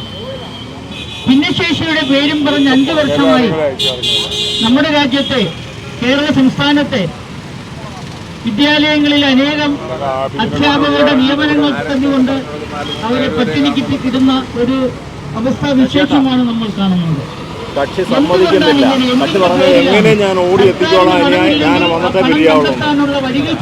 ഞാൻ പറഞ്ഞൊരു വീഡിയോ സന്ദേശം തന്നില്ല, ഉറപ്പായിട്ട് ഞാൻ എത്തുക. 20 മിനിറ്റ് ഒന്നും നടക്കത്തില്ല നമുക്കറിയാം. പക്ഷെ എന്നാലും വെയിറ്റ് ചെയ്യണമെന്നാണ്. 1000 മുതൽ 1200 രൂപ വരെ ശമ്പളം 4:30 മണിക്ക് കയറുമ്പോൾ കൊടുക്കണം. പണ്ടൊക്കെ 8 മണിക്ക് വരുമെങ്കിൽ ഇന്ന് 9 മണി 9:30ക്കാണ് ഒരു പണിക്കാരൻ നമ്മുടെ വീടുകളിൽ എത്തുന്നത്. വൈകുന്നേരം 3:30, 4, 4:30, 5 മണിക്കകത്ത് അവർ കയറിപ്പോകും. അപ്പോൾ എനിക്ക് തോന്നുന്നു സിറ്റികളിലൊക്കെ 1280, ഗ്രാമപ്രദേശങ്ങളിൽ 1000, 1200 അവർക്ക് ശമ്പളമുണ്ട്. ആ ഒരു അവർക്ക് പോലും വൈകുന്നേരം ചൂടാറുന്നതിന് വേതനം കൊടുക്കുന്ന നമ്മുടെ ഈ സംസ്ഥാനത്ത് അധ്യാപകർക്ക് വേണ്ടി മാത്രം എന്തുകൊണ്ടാണ് ഇങ്ങനെ ഒരു വിവേചനം നടക്കുന്നതെന്ന് നമ്മൾ ചിന്തിക്കേണ്ട സമയം അതിക്രമിച്ചിരിക്കുന്നു. ഭിന്നശേഷിയുടെ പേരും പറഞ്ഞ് സ്കൂളുകളിൽ ധാരാളം ഒഴിവുകൾ ഒഴിച്ചിട്ടിരിക്കുകയാണ്. അവിടെ നിയമിക്കാൻ യഥാർത്ഥത്തിൽ അർഹതപ്പെട്ട ഭിന്നശേഷിക്കാരുണ്ടോ? കേറ്ററ്റ് നിർബന്ധമാക്കിയത് കൊണ്ട് തന്നെ ഭിന്നശേഷിക്കാരുടെ പൂർണ്ണമായ യോഗ്യതയുള്ള ഭിന്നശേഷിക്കാരെ കിട്ടാൻ ഇന്ന് വളരെ ബുദ്ധിമുട്ടാണ്. കുട്ടികളെ അക്ഷരം പഠിപ്പിക്കാൻ കണ്ണ് കാണാത്ത ഒരാൾക്ക് എത്രത്തോളം കഴിയും? അവർക്ക് ഒരു UP സ്കൂളിലും LP സ്കൂളിലും പിയൂൺ തസ്തികയും ക്ലാർക്ക് തസ്തികയും സൃഷ്ടിച്ചാൽ ആ ക്ലാർക്ക് തസ്തിക ഭിന്നശേഷിയിലുള്ള ഒരാൾക്ക് കൊടുക്കാനുള്ള ഒരു തീരുമാനമെടുത്താൽ കുട്ടികളെ പഠിപ്പിക്കുന്ന അധ്യാപകരിൽ നിന്നത് മാറി ഒരു ഓഫീസ് പ്രയോജനകരമല്ല. ഇന്ന് നമ്മൾ എങ്ങനെയാണ് എയ്ഡഡ് സ്കൂളുകളിലെ കുട്ടികളെ കൊണ്ടുവരുന്നതിന് എന്തെല്ലാം സഹായങ്ങളാണ് രക്ഷിതാക്കൾക്കും കുട്ടികൾക്കും കൊടുക്കുന്നത്?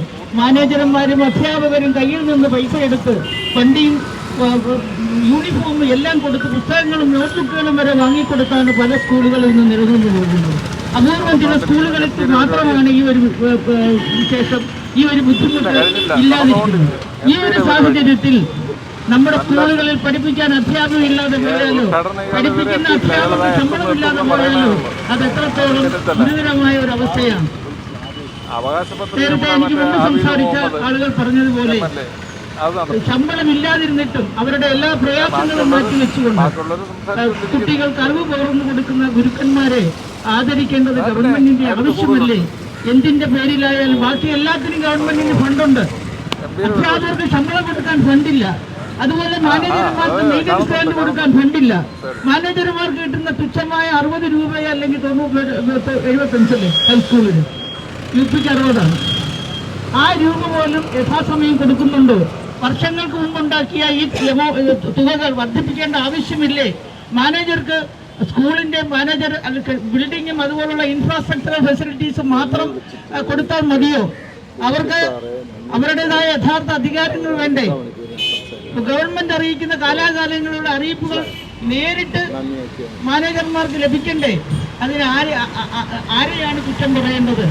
ഇത് നേരത്തെ പിന്നെ ചലംപ്രസാദം അതുപോലെ നേരത്തെ സംസാരിച്ച നാസർ സാറൊക്കെ പറഞ്ഞതുപോലെ കാര്യങ്ങൾ മനസ്സിലാക്കാതെ വിദ്യാഭ്യാസ ഡിപ്പാർട്ട്മെന്റിന്റെ അല്ലെങ്കിൽ അധ്യാപകരുടെ അല്ലെങ്കിൽ മാനേജർമാരുടെ കാര്യങ്ങൾ അറിയാതെ എന്തെങ്കിലുമൊക്കെ പടച്ചുണ്ടാക്കി ഒരു കാലാകാലങ്ങളിൽ നിയമങ്ങൾ പടച്ചുവിട്ടാൽ അതിൻ്റെയൊക്കെ ഫലങ്ങൾ അനുഭവിക്കുന്നത് എയ്ഡഡ് സ്കൂളുകളല്ലേ?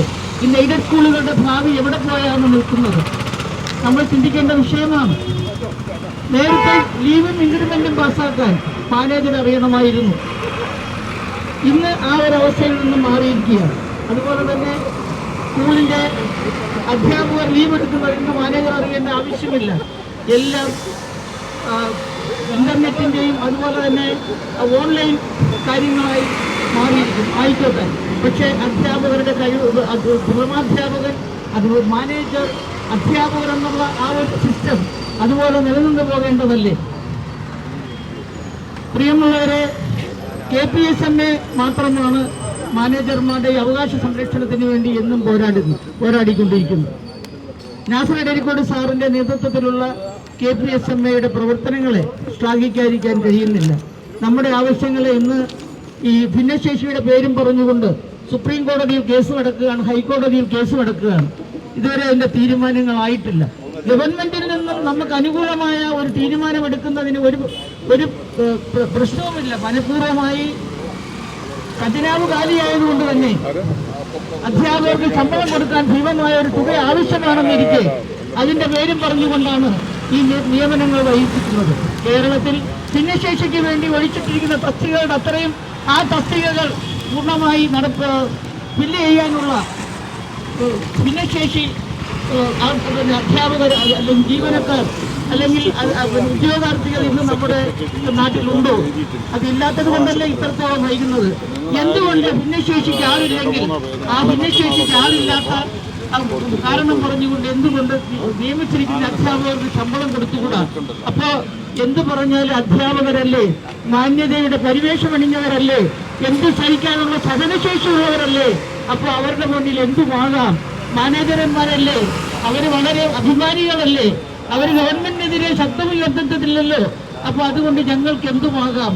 കളഞ്ഞു കിട്ടുന്ന സമയത്ത് കൊടുക്കാമെന്നുള്ള തീരുമാനത്തോടെ കൂടിയല്ലേ ഇന്ന് ഗവൺമെന്റിന്റെ മുന്നോട്ടുള്ള നീക്കം. പ്രിയമുള്ളവരെ, ഞാൻ രാഷ്ട്രീയം പറയുകയല്ല, എങ്കിലും പറയാതിരിക്കാൻ നിവൃത്തിയില്ല.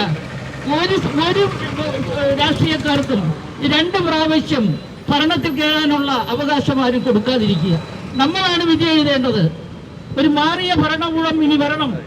ആ ഭരണകൂടം നമുക്ക് ജീവനക്കാർക്ക് അനുകൂലമായ, അധ്യാപകർക്ക് അനുകൂലമായ, മാനേജ്മെന്റിന് അനുകൂലമായ നിയമങ്ങൾ ഉണ്ടാക്കി തരും. ഏത് കാലത്തും UDF ഗവൺമെന്റിന്റെ കാലഘട്ടത്തിൽ മാത്രമാണ് അധ്യാപകർക്കും ജീവനക്കാർക്കും അനുകൂലമായ കാര്യങ്ങൾ ഉണ്ടായിട്ടുള്ളത്. ഇന്നലെ കഴിഞ്ഞ ദിവസം 3% DA പ്രഖ്യാപിച്ചതായിട്ട് അറിയാൻ കഴിഞ്ഞു. എത്ര ശതമാനം DA ആണ് അധ്യാപകർക്കും ജീവനക്കാർക്കും ഇന്ന് കുടിശ്ശികയായി കിടക്കുന്നത്? പ്രഖ്യാപിച്ച DA അതിന് അരിയർ പോലും ഇല്ലാതെയാണ് ഇന്ന് വരെ നമ്മൾ വാങ്ങിക്കൊണ്ടിരിക്കുന്നത്. അപ്പോൾ ജീവനക്കാരെ വഞ്ചിക്കുന്ന, മാനേജർമാരെ ദ്രോഹിക്കുന്ന തരത്തിലുള്ള ഒരു സ്ഥിതിയാണ് ഇന്ന് നമുക്ക് കാണാൻ കഴിഞ്ഞിട്ടുള്ളത്. അപ്പോൾ അതുകൊണ്ട് ശക്തമായ ഇതൊരു സൂചനയായി, ഈ ധർണയെ സൂചനയായി കണ്ടുകൊണ്ട് വരും കാലങ്ങളിൽ അനുകൂലമായ തീരുമാനങ്ങൾ ഉണ്ടായില്ലെങ്കിൽ സബ് ജില്ലാ തലം മുതൽ ജില്ലാതലം മുതൽ സംസ്ഥാന തലം വരെ ശക്തമായ സമര പോരാട്ടങ്ങൾക്ക് നാന്ദി കുറിക്കണമെന്ന് പറയുകയാണ്. എല്ലാ ജില്ലാ ഉപജില്ലാ സംസ്ഥാന തലത്തിലും സംഘടനയെ ശാക്തീകരിക്കേണ്ടതായിട്ടുണ്ട്. നല്ലൊരു നേതൃത്വമാണുള്ളത്.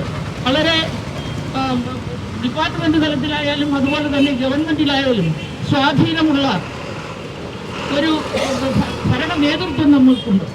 ആ നേതൃത്വത്തിന്റെ അടിയിൽ നമ്മൾ അണിനിരന്നുകൊണ്ട്, കീഴിൽ അണിനിരന്നുകൊണ്ട് നമ്മൾ നമ്മുടെ അവകാശങ്ങൾക്ക് വേണ്ടി സമരം ചെയ്യണം. അവകാശങ്ങൾ ആരുടെ ഔദാര്യമല്ല, മറിച്ച് നമ്മുടെ അവകാശമായി തന്നെ നമുക്ക് നിലനിർത്തേണ്ടതായിട്ടുണ്ട്.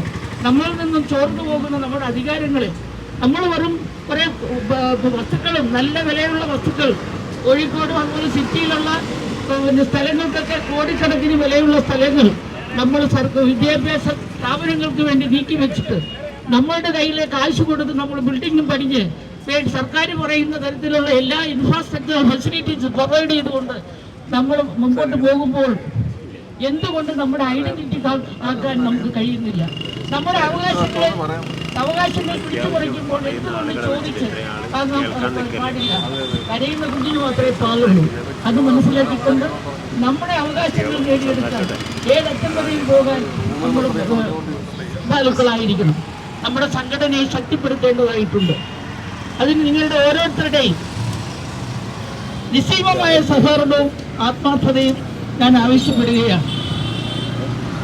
അടിസ്ഥാന ഘടകം മുതൽ ശക്തിപ്പെട്ടാൽ മാത്രമേ സംസ്ഥാന തലത്തിൽ അതിന്റെ ഊർജം കിട്ടൂ. നമ്മൾ ഒരാളായി പോകുമ്പോൾ ഒരു ശക്തിയല്ല, നമ്മളൊരു പ്രസ്ഥാനത്തിന്റെ ഭാഗമാകുന്നു. ആ പ്രസ്ഥാനത്തിന്റെ ഭാഗത്തിന് ഒരു സാറിന് നിങ്ങളുടെ എല്ലാവരുടെയും കൂടെ ശക്തിയാണ് കിട്ടുന്നത്. എല്ലാവരുടെയും ശക്തി ആവാഹിച്ചുകൊണ്ടായിരിക്കുന്ന അബ്ദുൽ സാറിന്റെ നേതൃത്വത്തിലുള്ള ഒരു കമ്മിറ്റി ബന്ധപ്പെട്ട അധികാരികളെ കാണാൻ പോകുന്നു. അപ്പൊ ശക്തമായ ഭാഷയിൽ ഞാനൊരു തീരുമാനം എടുത്താൽ, അല്ലെങ്കിൽ ഞങ്ങളൊരു തീരുമാനം എടുത്താൽ, ഞങ്ങളുടെ അണികൾ അല്ലെങ്കിൽ ഞങ്ങളുടെ അംഗങ്ങൾ ഞങ്ങളുടെ പിന്നിൽ ഉണ്ടാകും. അവരത് കൃത്യമായി അത് നിർവഹിക്കുമെന്നുള്ള ഒരു ഉറപ്പ് നമ്മുടെ നേതാക്കൾക്ക് ഉണ്ടായിരിക്കണം. ഇന്ന് കൊണ്ട ഈ ജനസമുദ്രം എന്ന് തന്നെ ഞാൻ വിശേഷിപ്പിക്കുകയാണ്.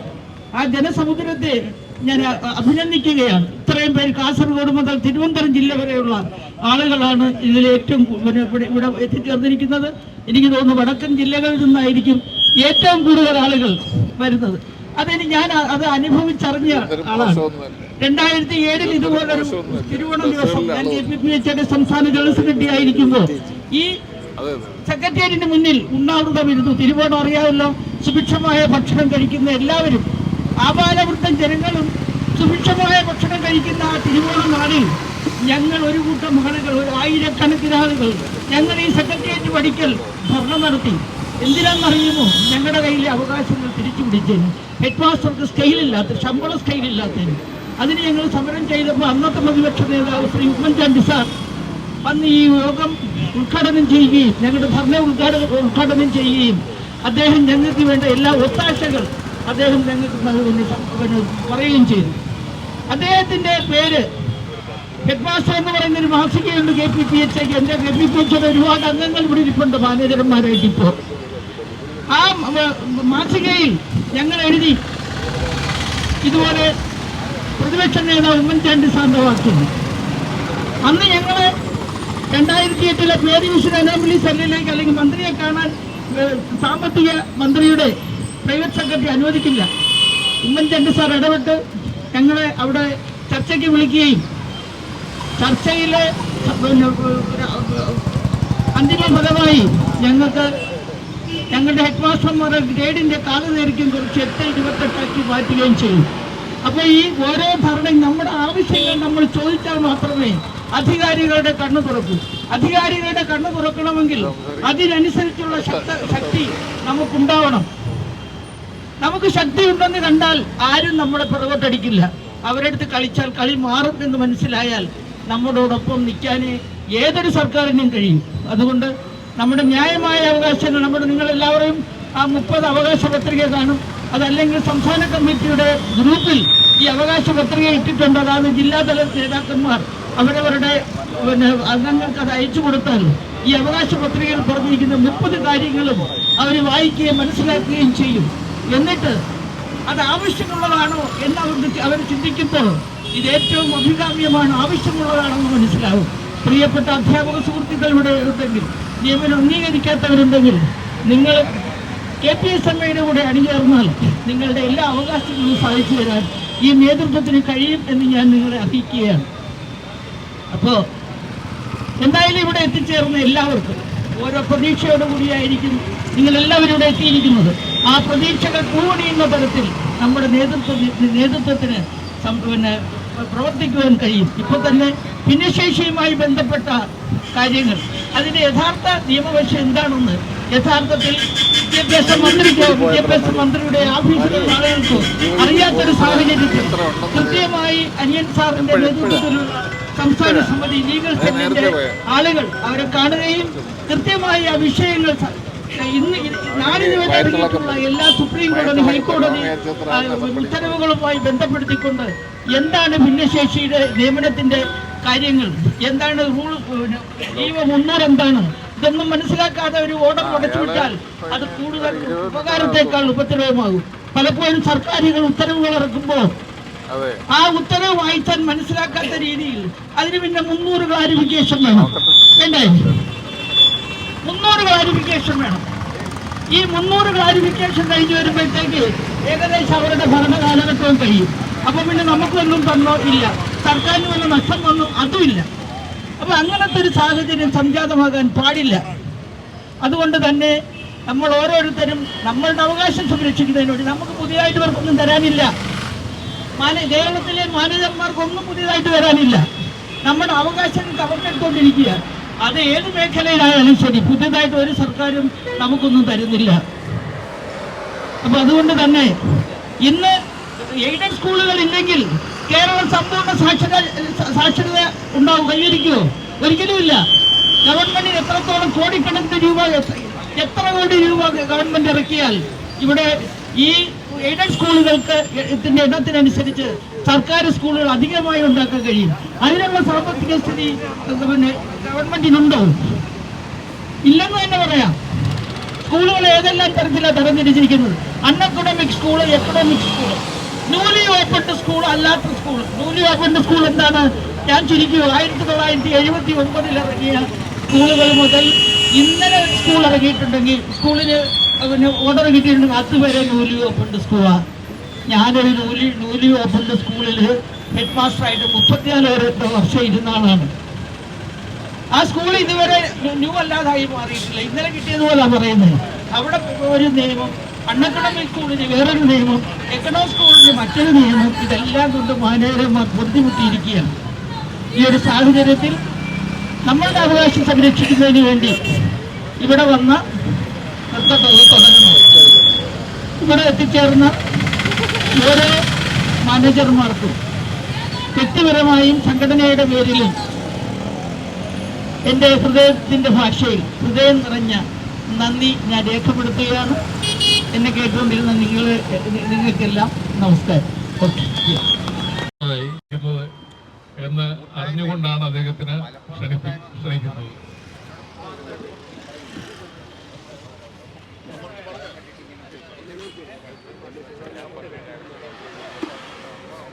ബഹുമാനപ്പെട്ട അധ്യക്ഷൻ നാസർ കുട്ടിക്കോട്, വർഗീയം പ്രസിഡന്റ് കൊടക്കാട് ശേഷി സാറ്, പ്രൊഫസർ രാധേട്ടൻ, മറ്റ് മാനേജർ പ്രമുഖരെ, അതുപോലെ അധ്യാപകരെ, സുഹൃത്തുക്കളെ, കേരളത്തിലെ കണ്ണൂർ മുതൽ തിരുവനന്തപുരം വരെയുള്ള എല്ലാ ജില്ലകളിൽ നിന്നും മാനേജർമാർ ഇവിടെ എത്തിയിട്ടുണ്ട്.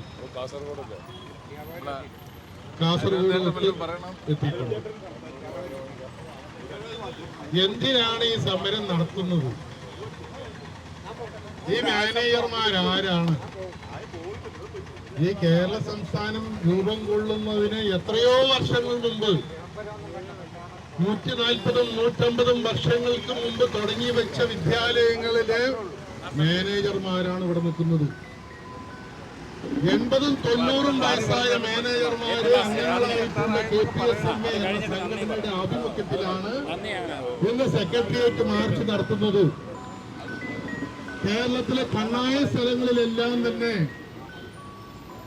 നല്ല നിലയ്ക്ക് ഹൈടെക് ബിൽഡിങ്ങുകൾ സ്വന്തം കാശ് മുടക്കി നടത്തിക്കൊണ്ടുപോകുന്ന, കേരളത്തിലെ സംസ്കാര സമ്പന്നരാക്കുന്ന, വിദ്യാഭ്യാസം നൽകുന്ന മാനേജർമാരാണ് ഇവിടെ ഈ പൊരിവെയിലത്ത് തിരുവനന്തപുരം സെക്രട്ടേറിയറ്റ് മുമ്പിൽ നിന്ന് വിഷമിച്ച് നിൽക്കുന്നത് എന്നത് സർക്കാരിന് അഭിമാനം ഉണ്ടാക്കുന്നു എന്ന് എനിക്കറിയില്ല. ഞങ്ങളുടെ ആവശ്യം ഒന്നും തന്നെ ചട്ടവിരുദ്ധമല്ല. ഞങ്ങൾ ചട്ടപ്രകാരമുള്ള കാര്യങ്ങളാണ് പറയുന്നത്. ഭിന്നശേഷി സംവരണം നടപ്പിലാക്കാൻ ഞങ്ങൾ ബാധ്യസ്ഥരാണ്. അതിൽ യാതൊരു മാറ്റമില്ല. 1995 ഭിന്നശേഷി നിയമപ്രകാരം 100 തസ്തികകളും 100 നിയമനങ്ങളും വരുമ്പോൾ 4% 4 പേരെ കൊടുക്കണമെന്നാണ് പറഞ്ഞിട്ടുള്ളത്. അത് യൂണിറ്റിന്റെ അടിസ്ഥാനത്തിലാണ്. ഒരു വിദ്യാലയം 1 മുതൽ 12 വരെയുള്ള വിദ്യാലയത്തില് 100 തസ്തിക 100 നിയമനങ്ങളും വരുമ്പോൾ 4 പേരെ കൊടുക്കണം. അത് 2016 ആയപ്പോഴ് 7 കാറ്റഗറിയായി തിരിച്ചു. പ്രൈമറി വിദ്യാലയം 1 മുതൽ 7 വരെയാണ് ഇപ്പൊ കേരളത്തില്. ആദ്യ ആക്ട് പ്രകാരം 8 വരെയും.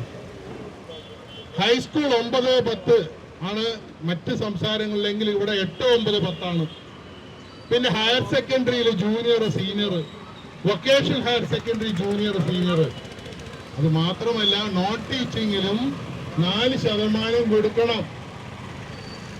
ഒരു UP സ്കൂളിൽ, അപ്പർ പ്രൈമറി സ്കൂളില് ഒരു OA ഉണ്ടാകുക, ഓഫീസ് അസിസ്റ്റന്റ്. അത് ഭിന്നശേഷി കൊടുക്കണം എന്ന് പറയുമ്പോൾ 100% വരും.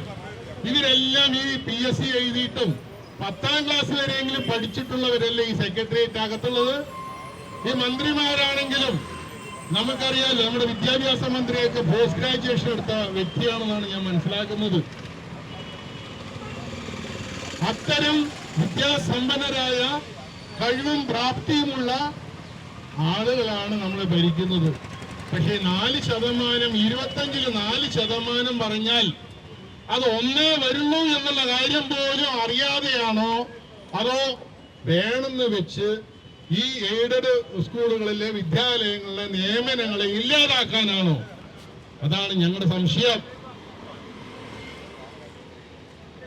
25 അധ്യാപകര് തസ്തിക ഏതെങ്കിലും വിദ്യാലയത്തിൽ ഒറ്റയടിക്ക് വരില്ല. 100 പോസ്റ്റുള്ള 100 തസ്തികയുള്ള ഒരു ഹയർ സെക്കൻഡറി സ്കൂളിൽ പോലും 25 പോസ്റ്റ് പ്രൈമറി തലത്തിൽ വരില്ല, ഹൈസ്കൂൾ തലത്തിൽ വരില്ല. ഹയർ സെക്കൻഡറിയിൽ 3ഓ 4ഓ ബാച്ചുള്ളവരെയാണെങ്കിലും 25 അധ്യാപകർ, ജൂനിയർ വരില്ല, സീനിയർ വരില്ല. അതിൽ ഞങ്ങളുടെ കുഴപ്പം കൊണ്ടല്ലല്ലോ.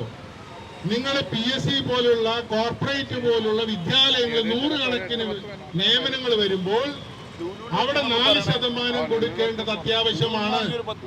അത് ഞങ്ങളുടെ പേര് 4 അധ്യാപകർ മാത്രമുള്ള വിദ്യാലയങ്ങളിൽ ഇത് അടിച്ചേൽപ്പിക്കരുത്.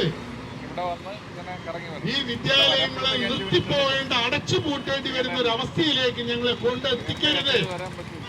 ഈ പാവപ്പെട്ട അധ്യാപകരെ ശമ്പളം കിട്ടാൻ അവര് കേട്ടറ്റ് പാസ്സായി, DL പാസ്സായി, BEd പാസ്സായിട്ട് നിൽക്കുന്ന അധ്യാപകരാണ്. അവരെല്ലാം ഞങ്ങള് ആക്ടിന്റെ KER അനുസരിച്ച്, ഭരണഘടന അനുസരിച്ച്, സെക്ഷൻ 11 അനുസരിച്ച്, സെക്ഷൻ 10 അനുസരിച്ചുള്ള യോഗ്യതയുള്ള അധ്യാപകരെയാണ് ഞങ്ങൾ നിയമിച്ചിട്ടുള്ളത്. ആ നിയമിച്ച അധ്യാപകരുടെ ശമ്പളം കൊടുക്കാൻ സെക്ഷൻ 9 പ്രകാരം സർക്കാരിന് ബാധ്യതയുണ്ട്. ഞങ്ങൾ ഇല്ലാത്ത ചട്ടങ്ങളോ നിയമങ്ങളോ ഒന്നും തന്നെ പറഞ്ഞിട്ടില്ല. അതുപോലെ തന്നെ അധിക തസ്തികകളുടെ നിയമനങ്ങൾ 79 ശേഷമുള്ള സ്കൂൾ, ന്യൂ സ്കൂളുകൾ ആയിക്കോട്ടെ, അതിലൊരു പ്രൊട്ടക്ട് അധ്യാപകനെ വെക്കണം. RT ആക്ട് അനുസരിച്ച് 150 കൂടുതൽ കുട്ടികളുള്ള പ്രൈമറി LP സ്കൂളിൽ അവിടെ ഒരു HTV, ഒരു പ്രൊട്ടക്ട് അധ്യാപകനെ വെക്കണം. അതുപോലെ തന്നെ അപ്പർ പ്രൈമറിയില്, അതായത് 5, 6, 7 ഉള്ള സ്കൂളില് 100 കുട്ടികൾ കൂടുതലുണ്ടെങ്കിൽ അവിടെ ഒരു HTV കൊടുക്കണം. അത് പ്രൊട്ടക്ട് അധ്യാപകനാകണം. അതിനുപോലും പ്രൊട്ടക്ട് അധ്യാപകരില്ല. ഈ അധിക തസ്തിക എന്ന് പറയുന്നത് വിദ്യാഭ്യാസ അവകാശ നിയമപ്രകാരം 30-ൽ കൂടുതൽ കുട്ടികൾ പഠിക്കാനിടയുണ്ടായാൽ കുട്ടികൾക്ക് ശരിയായ രീതിക്ക് വിദ്യാഭ്യാസം ലഭിക്കില്ല എന്നതുകൊണ്ട് വളരെ വിദ്യാഭ്യാസ വിചക്ഷണനായ കഴിവുള്ള എക്സ്പെർട്ട് കമ്മിറ്റി തീരുമാനിച്ചതനുസരിച്ചാണ്. ഞങ്ങൾ ആരെയും നിർബന്ധിച്ചിട്ട് 1:30, 1:35 ആക്കിയിട്ടില്ല. UP സ്കൂളിലാണെങ്കിലും 35 കൂടുതൽ കുട്ടികളെ പഠിപ്പിക്കാൻ കഴിയില്ല, പാടില്ല എന്ന് ആക്ട് പറയുമ്പോൾ ഞങ്ങള് കൂടുതൽ കുട്ടികളുണ്ടെങ്കിൽ അധ്യാപകരെ നിയമിക്കണ്ടേ? ഈ നാട്ടിലെ വിദ്യാഭ്യാസം നല്ല രീതിക്ക് നടക്കണ്ടേ? വേണ്ടെങ്കിൽ നിങ്ങൾക്ക് വേണ്ടെങ്കിൽ ഇന്നലെ ഞങ്ങൾക്ക് വേണ്ട, ഞങ്ങളെ ഒഴിവാക്കി തരൂ, ഞങ്ങളുടെ സ്ഥലം വിട്ടു തരൂ, ഞങ്ങളുടെ ബിൽഡിംഗ് വിട്ടു തരൂ. കോടിക്കണക്കിന് രൂപയ്ക്ക് നിങ്ങൾ ഹൈടെക് വിദ്യാലയങ്ങൾ ഉണ്ടാക്കൂ. അതിൽ നിങ്ങൾ കമ്മീഷൻ പറ്റുകയോ ഇല്ലെങ്കിൽ 2 കൊല്ലം 4 കൊല്ലം ഇടിഞ്ഞു വീഴുകയോ അതെല്ലാം ചെയ്തോട്ടെ. അതിലൊന്നും ഞങ്ങൾക്ക് യാതൊരു ആശയവുമില്ല. ഞങ്ങൾക്ക് ചെയ്യുന്ന സൗകര്യം ഒന്നും തന്നെ ഇല്ല. പഠിപ്പിക്കുന്ന അധ്യാപകർക്ക് മാത്രം നിങ്ങൾ ശമ്പളം കൊടുക്കുന്നുള്ളൂ. മാനേജർമാർ നിയമിക്കുന്നു, സർക്കാർ ശമ്പളം കൊടുക്കുന്നു. മാനേജർമാരെ കുട്ടികളെ പഠിപ്പിക്കാനല്ല നിങ്ങൾ ശമ്പളം തരുന്നത്. ഈ നാട്ടിലെ പാവപ്പെട്ട SC, ST, OBC പോലുള്ള ദരിദ്രരായ, അതിദരിദ്രരായ പാവപ്പെട്ടവരുടെ കുട്ടികൾ പഠിക്കുന്നവർക്കാണ് ഞങ്ങൾ വിദ്യാഭ്യാസ സ്ഥാപനങ്ങൾ സ്ഥാപിച്ച് പഠിപ്പിക്കാനുള്ള അവസരം ഉണ്ടാക്കി കൊടുക്കുന്നത്. കേരള സംസ്ഥാനവും ഇന്ത്യ രാജ്യവും സ്വതന്ത്രയാകുന്നതിന് മുമ്പ്, ഈ രാജ്യം ഭരണഘടനയും ഉണ്ടാകുന്നതിന് മുമ്പ് തന്നെ ഞങ്ങൾ വിദ്യാഭ്യാസ സ്ഥാപനങ്ങൾ തുടങ്ങി വെച്ച ആളുകളാണ്. നിങ്ങളിത് നശിപ്പിച്ച് അടങ്ങൂ എന്നുള്ള തീവ്ര യത്ന പരിപാടിയും കൊണ്ടാണ് നിങ്ങൾ നടക്കുന്നത്. അധിക തസ്തികയുള്ള നിയമനങ്ങളൊന്നും തന്നെ 2006, 7 മുതൽ 2009, 10 വരെ നിങ്ങൾ അംഗീകരിച്ചു തന്നില്ല. അതിനുശേഷം ബഹുമാനപ്പെട്ട സുപ്രീം കോടതി ഉത്തരവ് അനുസരിച്ച് 10/10 സ്റ്റേ വന്ന ശേഷം ഒരു സർക്കുലറിന്റെ പേരില് 5-6 കൊല്ലം ഞങ്ങളുടെ അധ്യാപകർക്ക് ശമ്പളം കിട്ടാതെയാണ് ശമ്പളം കിട്ടിയത്.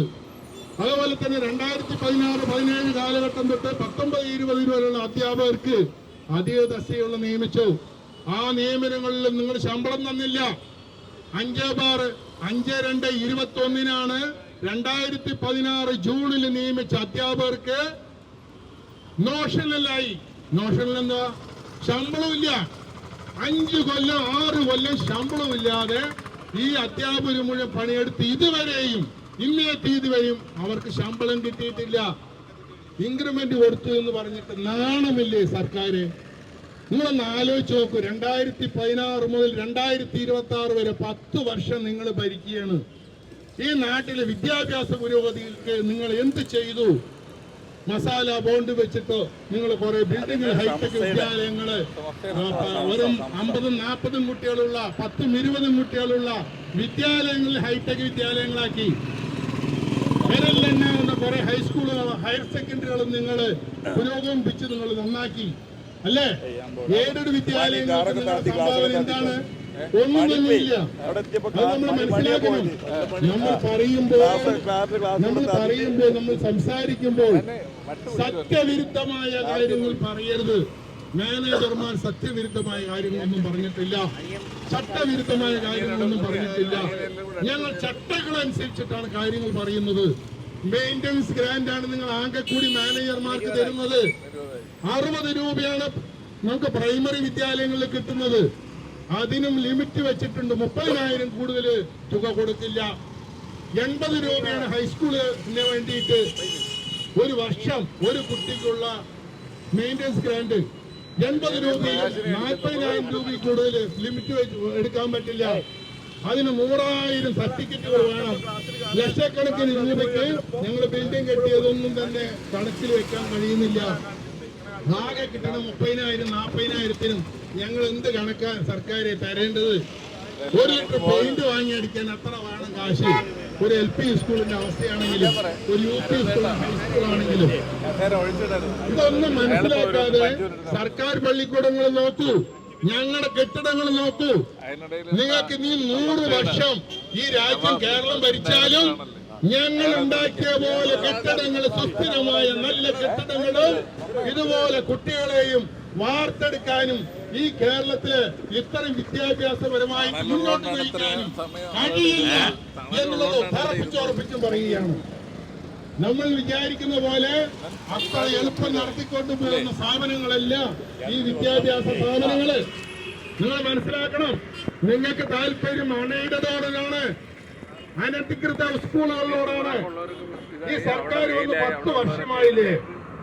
അനധികൃതമായി അംഗീകാരമില്ലാതെ ഒരു പെട്ടിക്കടയ്ക്ക് മുറുക്കാൻ കടയ്ക്കും പോലും ഇന്ന് ലൈസൻസ് വേണമെന്നുള്ളപ്പോ ഒരു സ്കൂൾ തുടങ്ങാൻ ഒരു കാര്യവും വേണ്ട, ഒന്നും വേണ്ട. ആർക്ക് വേണമെങ്കിൽ നാളെ രാവിലെ എണീച്ച് 4 പുസ്തകം എവിടുന്നെങ്കിലും വാങ്ങിയിട്ട് തുടങ്ങാം. അതിന് സർക്കാർ തടയിടാൻ പറ്റിയിട്ടില്ല. അതിനൊരു ശക്തമായി ഞങ്ങൾ പ്രക്ഷോഭം നടത്തിയിട്ടും അതിന് സർക്കാർ തയ്യാറായിട്ടില്ല. ഈ നാട്ടിൽ RT ആക്ട് ഉണ്ട്. RT ആക്ട് എന്തായിട്ടെന്താ കാര്യം? അത്തരം സ്കൂളുകളെ പൂട്ടാൻ സർക്കാർ തയ്യാറായിട്ടുണ്ടോ? 5ാം ക്ലാസ് 8ാം ക്ലാസും തരണ്ടേ? വിദ്യാഭ്യാസ അവകാശ നിയമപ്രകാരം LP സ്കൂൾ 5 തരണം, UP സ്കൂൾ 8 തരണം. പക്ഷേ അത് തരാൻ സർക്കാർ തയ്യാറല്ല. അതുകൊണ്ടാണ് കേട്ടിട്ട് ഹൈസ്കൂൾ തലത്തിലേക്ക് വ്യാപിപ്പിച്ചത്. കേട്ടിട്ട് RT ആക്ട് അനുസരിച്ച് 8ാം തരം വരുമ്പോ വേണ്ടു. ഇപ്പൊ എന്തിനാ ഹൈസ്കൂളിലേക്ക് കൊണ്ടുപോയത്? 8ാം ക്ലാസ് ഹൈസ്കൂൾ തലത്തിലാണ് സർക്കാർ നിർത്തിയിരിക്കുന്നത്. നിങ്ങൾ ചെയ്യുന്നതല്ല അബദ്ധമാണ്. ഈ അബദ്ധമാണ് ഇന്ന് വിളിച്ചു പറഞ്ഞ് മനസ്സിലാക്കിയാലും എത്ര തവണ കഴിഞ്ഞ 2016 മുതൽ 2021 വരെ നമുക്കൊരു മന്ത്രി ഉണ്ടായിരുന്നു, Ravindranath sir, professor Ravindranath sir. ഞങ്ങളവിടെ 100 കുറെ തവണ അവിടെ പോയപ്പോഴേ ഞങ്ങളൊന്ന് സംസാരിക്കാനും ഞങ്ങളുടെ പ്രശ്നങ്ങൾക്ക് പരിഹാരം ഉണ്ടാക്കാൻ വേണ്ടി പോയപ്പോൾ അദ്ദേഹം ഞങ്ങൾക്ക് മുഖം പോലും തന്നിട്ടില്ല. അദ്ദേഹം പഠിച്ച് 5 വർഷം പഠിക്കുകയായിരുന്നു, ഒന്നും ചെയ്തില്ല.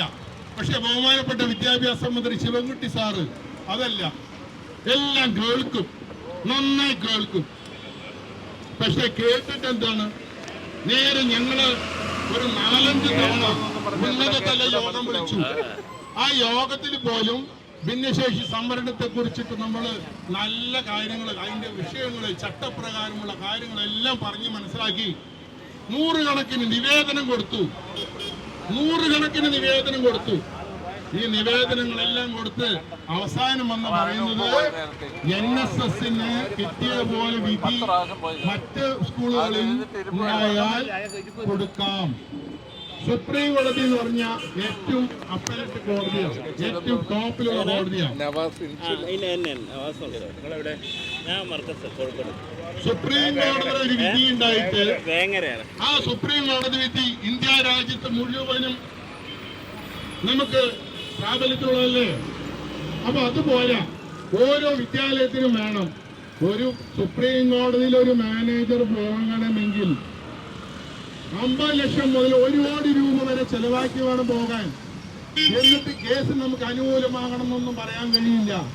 അവിടുത്തെ വക്കീലിന്റെയും ജഡ്ജിയുടെയും മനസ്സ് പോലെ ഉണ്ടാകും നമ്മുടെ വിജയം പരാജയമില്ല. നമ്മള് 10/10 കേസ് എന്ന് പറഞ്ഞു കഴിഞ്ഞാൽ 2010 കേസാ സർക്കുലർ വന്ന. ഇപ്പൊ 2026 16 വർഷമായി. നമ്മൾ സുപ്രീം കോടതിയിൽ പോയിട്ട് 10 വർഷമായി. അതിനുവേണ്ടി ദേശം 2-3 കോടി രൂപ മാനേജർമാർ ചെലവാക്കി കഴിഞ്ഞു. ഇനിയും അതിലൊരു തീരുമാനമാക്കിയെടുക്കാൻ നമ്മുടെ ഭരണകൂടത്തിന് അല്ലെങ്കിൽ കോടതി വ്യവസ്ഥകൾക്ക് നടന്നിട്ടില്ല.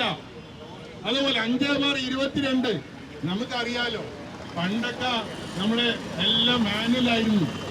ഇന്ന് സമ്പൂർണ്ണയുണ്ട്, സമന്വയുണ്ട്. ഈ സമ്പൂർണ്ണ പ്രകാരം 6ാം പ്രവൃത്തി ദിവസം തസ്തിക നിർണയം കൊടുത്തൂടെ? ജൂലൈ 15 വരെ എന്തിനാണ് നേട്ടത്? അതേപോലെ അധിക തസ്തികകളിലേക്ക് ഒക്ടോബർ 1-ാം തീയതിക്ക് നിങ്ങൾ കൊണ്ടുവന്നു. ആ ഒക്ടോബർ 1-ാം തീയതി എന്തായി? അത് വീണ്ടും ഇതുവരെ 2022 ശേഷം ഇതുവരെയുള്ള തസ്തികൾ, അധിക തസ്തികൾ ഒന്നും തന്നെ വേതനത്തിൽ പോലും അംഗീകരിച്ചു കൊടുത്തിട്ടില്ല. ദിവസ വേതനത്തിൽ പോലും 2022 മുതലുള്ള അധിക തസ്തികളുടെ നിയമനങ്ങൾ അംഗീകരിച്ചു കൊടുത്തിട്ടില്ല.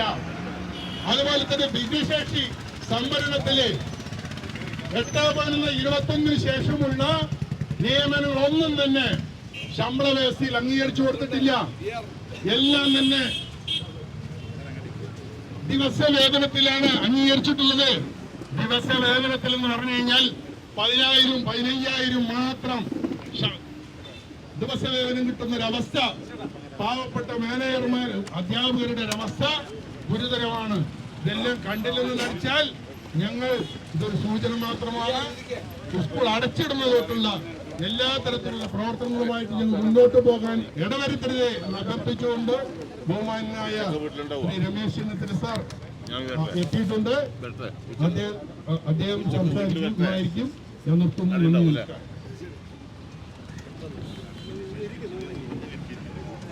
ബഹുമാനായിട്ടുള്ള നമ്മൾ എവരും കാത്തിരുന്ന ഉദ്ഘാടകനായിട്ടുള്ള മുൻ പ്രതിപക്ഷ നേതാവും കേരളത്തിന്റെ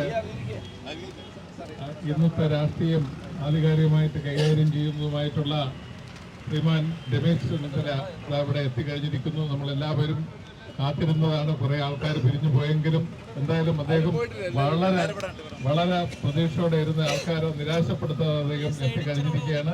അദ്ദേഹത്തിന് ഈ പരിപാടി ഔപചാരികമായിട്ട് ഉദ്ഘാടനം ചെയ്യുന്നതിന് വേണ്ടിയിട്ട് ആദരപൂർവ്വം ക്ഷണിച്ചുകൊള്ളുന്നു. പ്രിയപ്പെട്ട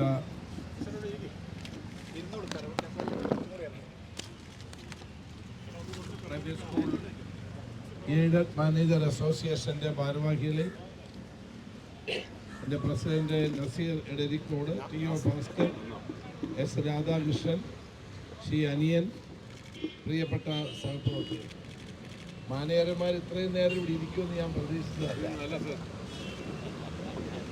ഏതായാലും എനിക്ക് ഇന്ന് വരുന്ന വഴി 1-2 പരിപാടികളിൽ പങ്കെടുക്കേണ്ടി വന്നു പോയത് കൊണ്ടാണ് വൈകിയത്. ഏതായാലും ഇവിടെ കാത്തു നിന്നാൽ നിങ്ങളോട് പ്രത്യേകം നന്ദി രേഖപ്പെടുത്തുകയാണ്. സാധാരണ മാനേജർമാരുടെ സ്വഭാവം വെച്ച് ഞാൻ പറഞ്ഞതാണ്. ഏതായാലും നിങ്ങളിവിടെ ഉന്നയിക്കുന്ന നിങ്ങളുടെ അവകാശ പ്രഖ്യാപന സെക്രട്ടേറിയറ്റ് മാർച്ച് ഔപചാരികമായി ഉദ്ഘാടനം ചെയ്തതായി ഞാൻ അറിയിക്കുകയാണ്. കേരളത്തിലെ പ്രൈവറ്റ് സ്കൂൾ മാനേജ്മെന്റുകൾ നേരിടുന്ന ഏറ്റവും വലിയ പ്രശ്നം നമ്മുടെ ഭിന്നശേഷിയുമായി ബന്ധപ്പെട്ട കാര്യങ്ങൾ. വാസ്തവത്തിൽ ഭിന്നശേഷിയുമായി ബന്ധപ്പെട്ട കാര്യത്തിൽ ഇത്രയും ഒരു തടസ്സം ഉണ്ടാക്കേണ്ട യാതൊരു കാര്യവുമില്ലാത്തതാണ്. സുപ്രീം കോടതിയുടെ 4-5 വിധികളിൽ ഹൊറിസോണ്ടൽ റിസർവേഷൻ എങ്ങനെ നടപ്പാക്കുമെന്ന് വ്യക്തമായി തന്നെ ആ വിധികളിൽ പറഞ്ഞിട്ടുള്ളതാണ്. സുപ്രീം കോടതിയുടെ 9-അംഗ ബെഞ്ച് ഇന്ദിരാ സഹനി കേസിൽ വളരെ ആ കേസ് ഉൾപ്പെടെ Indira Sawhney versus union government of India എന്ന കേസ് ഉൾപ്പെടെ 6-7 പ്രധാനപ്പെട്ട വിധി ന്യായങ്ങളിൽ ഹൊറിസോണ്ടൽ റിസർവേഷൻ നടപ്പാക്കുന്നതിനെ പറ്റി പ്രത്യേകം പറയുന്നു. ഭിന്നശേഷിക്കാരായ ആളുകൾ, ട്രാൻസ്ജെൻഡേഴ്സ് ഉൾപ്പെടെയുള്ള ആളുകളുടെ നിയമനവുമായി ബന്ധപ്പെട്ട എങ്ങനെ നടപ്പാക്കണമെന്ന് വ്യക്തമായി സൂചിപ്പിക്കുന്നു. എന്നാൽ സംസ്ഥാന ഗവൺമെന്റ് ആ കാര്യത്തിൽ ഗൗരവതരമായ ഒരു നടപടി എടുക്കുന്നില്ല എന്നുള്ളതാണ് വസ്തുത. അതിന്റെ പ്രധാനപ്പെട്ട കാരണം മന്ത്രിയെ ഒരു സമയത്ത് എന്നോട് പറഞ്ഞു, ഇത്രയും പേരെ നിയമിച്ചു കഴിഞ്ഞാൽ അവർക്ക് എങ്ങനെ ശമ്പളം കൊടുക്കുന്നു. കാര്യം പിടികിട്ടിയല്ലോ. അല്ലാണ്ട് ഹൊറിസോണ്ടൽ റിസർവേഷൻ നടപ്പാക്കുന്നത് എങ്ങനെയാണെന്ന് എല്ലാവർക്കും വ്യക്തമായ സുപ്രീം കോടതി വിധിയുണ്ട്. ആ വിധി വ്യക്തമായി പറയുന്നുണ്ട്. Indira Sahni versus union of India എന്ന് മാത്രമല്ല നിരവധി കേസുകളിൽ പറയുന്നുണ്ട്. അപ്പൊ എത്ര നാളായി ഇപ്പൊ റിസർവേഷൻ ഇത് നടപ്പാക്കാൻ ഭിന്നശേഷി കാരണം നിയമനം നടക്കാത്തത്, അപ്രൂവൽ കിട്ടാൻ വർഷമായി 5 വർഷമായി ഇത് നടക്കുന്നില്ല. 5000-ഓളം അധ്യാപകർക്ക് നിയമന അംഗീകാരം കിട്ടുന്നില്ല. 22,000 അധ്യാപകർക്ക് നിയമന അംഗീകരിച്ച് കിട്ടുന്നില്ല. അപ്പൊ 22,000 പേർക്ക് നിയമനം കൊടുത്താൽ ഈ സർക്കാർ മുന്നോട്ട് പോകുന്ന ട്രഷറി ഇപ്പൊ തന്നെ പൂട്ടിക്കിടക്കുക. ഡയറക്റ്റ് പേയ്മെന്റ് ഉള്ളതാണ് നിങ്ങൾക്ക്.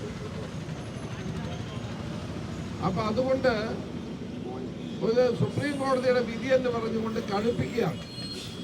ഇത് കബളിപ്പിക്കലാണ്.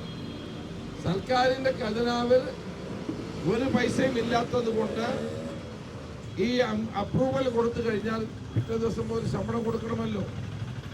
മാത്രമല്ല ഇതിനൊരു ആത്മാർത്ഥതയും ഗവൺമെന്റ് കാണിക്കുന്നില്ല എന്നുള്ളത് വ്യക്തമാണ്.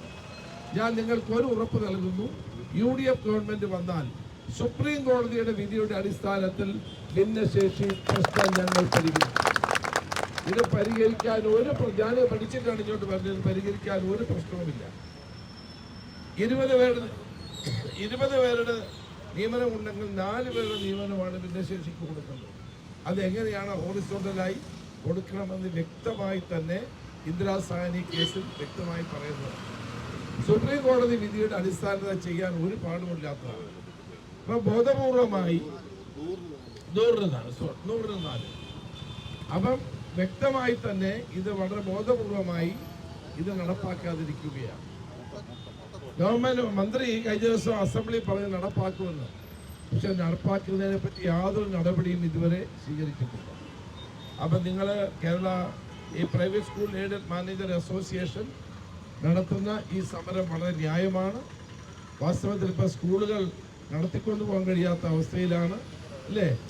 നിയമനം കിട്ടാത്തതുകൊണ്ട് 10-20,000 അധ്യാപകർക്ക് ഉണ്ടാകുന്ന ബുദ്ധിമുട്ടുകൾ ഉൾപ്പെടെയുള്ള പ്രശ്നങ്ങൾ വളരെ ഗുരുതരമായി തന്നെ സ്കൂളുകളെ ബാധിക്കുന്നു, നമ്മുടെ വിദ്യാഭ്യാസ മേഖലയെ ബാധിക്കുന്നു, അധ്യാപകരുടെ ശേഷിയെ അത് ബാധിക്കുന്നു, അധ്യാപകരുടെ ഉത്സാഹത്തെ അത് ബാധിക്കുന്നു.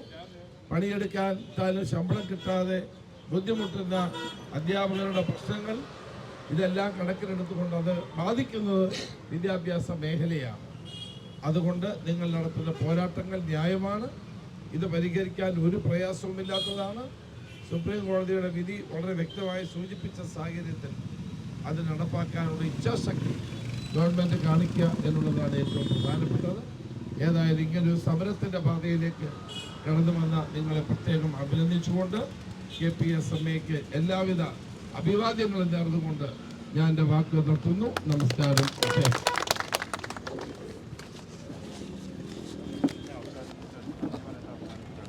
നമ്മുടെ ഈ പരിപാടിക്ക് നന്ദി രേഖപ്പെടുത്തുന്നതിന് വേണ്ടിയിട്ട് Shri Thomas Cauchy assistant secretary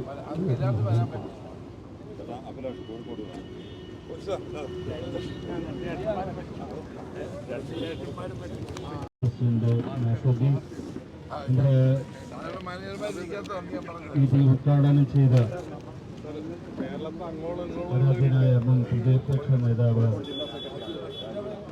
Ramesh Chennithala sir, നമ്മുടെ അവകാശ പത്രിക ഉദ്ഘാടനം ചെയ്ത പ്രൊഫസർ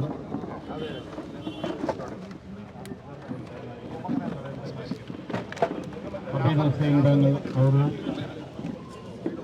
കേരളത്തിലെ അങ്ങോളം ഇങ്ങോളം എത്തിയ പ്രിയപ്പെട്ട മാനേജർമാർ, സഹകരിച്ച അധ്യാപക പ്രതിനിധികൾ, പോലീസ് ഉദ്യോഗസ്ഥർ, മീഡിയ പ്രവർത്തകർ,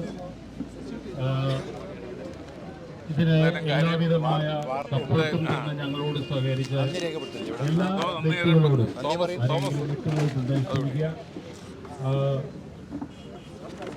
എല്ലാവർക്കും ഒരു വാക്കിൽ ഞാൻ നന്ദി രേഖപ്പെടുത്തുകയാണ്. ഇതൊരു നിങ്ങൾക്ക് ആരോടുള്ള ഒരു പ്രതിഷേധത്തിന് എതിരായിട്ടുള്ളതല്ല, ഞങ്ങളുടെ ന്യായമായിട്ടുള്ള അവകാശങ്ങൾ നേടിയെടുക്കുന്നതിനുള്ള ഒരു സമരത്തിന്റെ ഞങ്ങളെ കൊണ്ട് എത്തിച്ചിട്ടുള്ള ഒരു സമരത്തിന്റെ ഭാഗമായിട്ടുള്ളതാണ്. ഇത് നേടിയെടുക്കുവാൻ വേണ്ടിയുള്ളതാണ്. എല്ലാവരുടെയും സഹകരണം ഒരിക്കൽ കൂടെ ഉണ്ടാകണമെന്ന് അഭ്യർത്ഥിച്ചുകൊണ്ട് വാക്കുകൾ നിർത്തുന്നു. നന്ദി, നമസ്കാരം.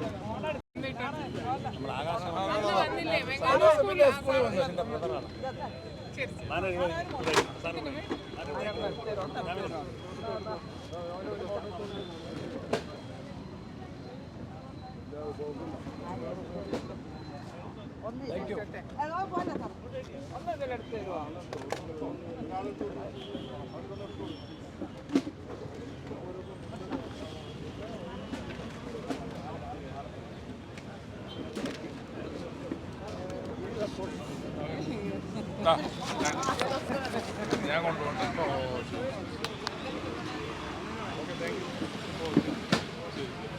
അപ്പോൾ സഹോ ഞാൻ അവിടെ കാണാം. Okay thank you. നല്ല പരിപാടിയായിരുന്നു.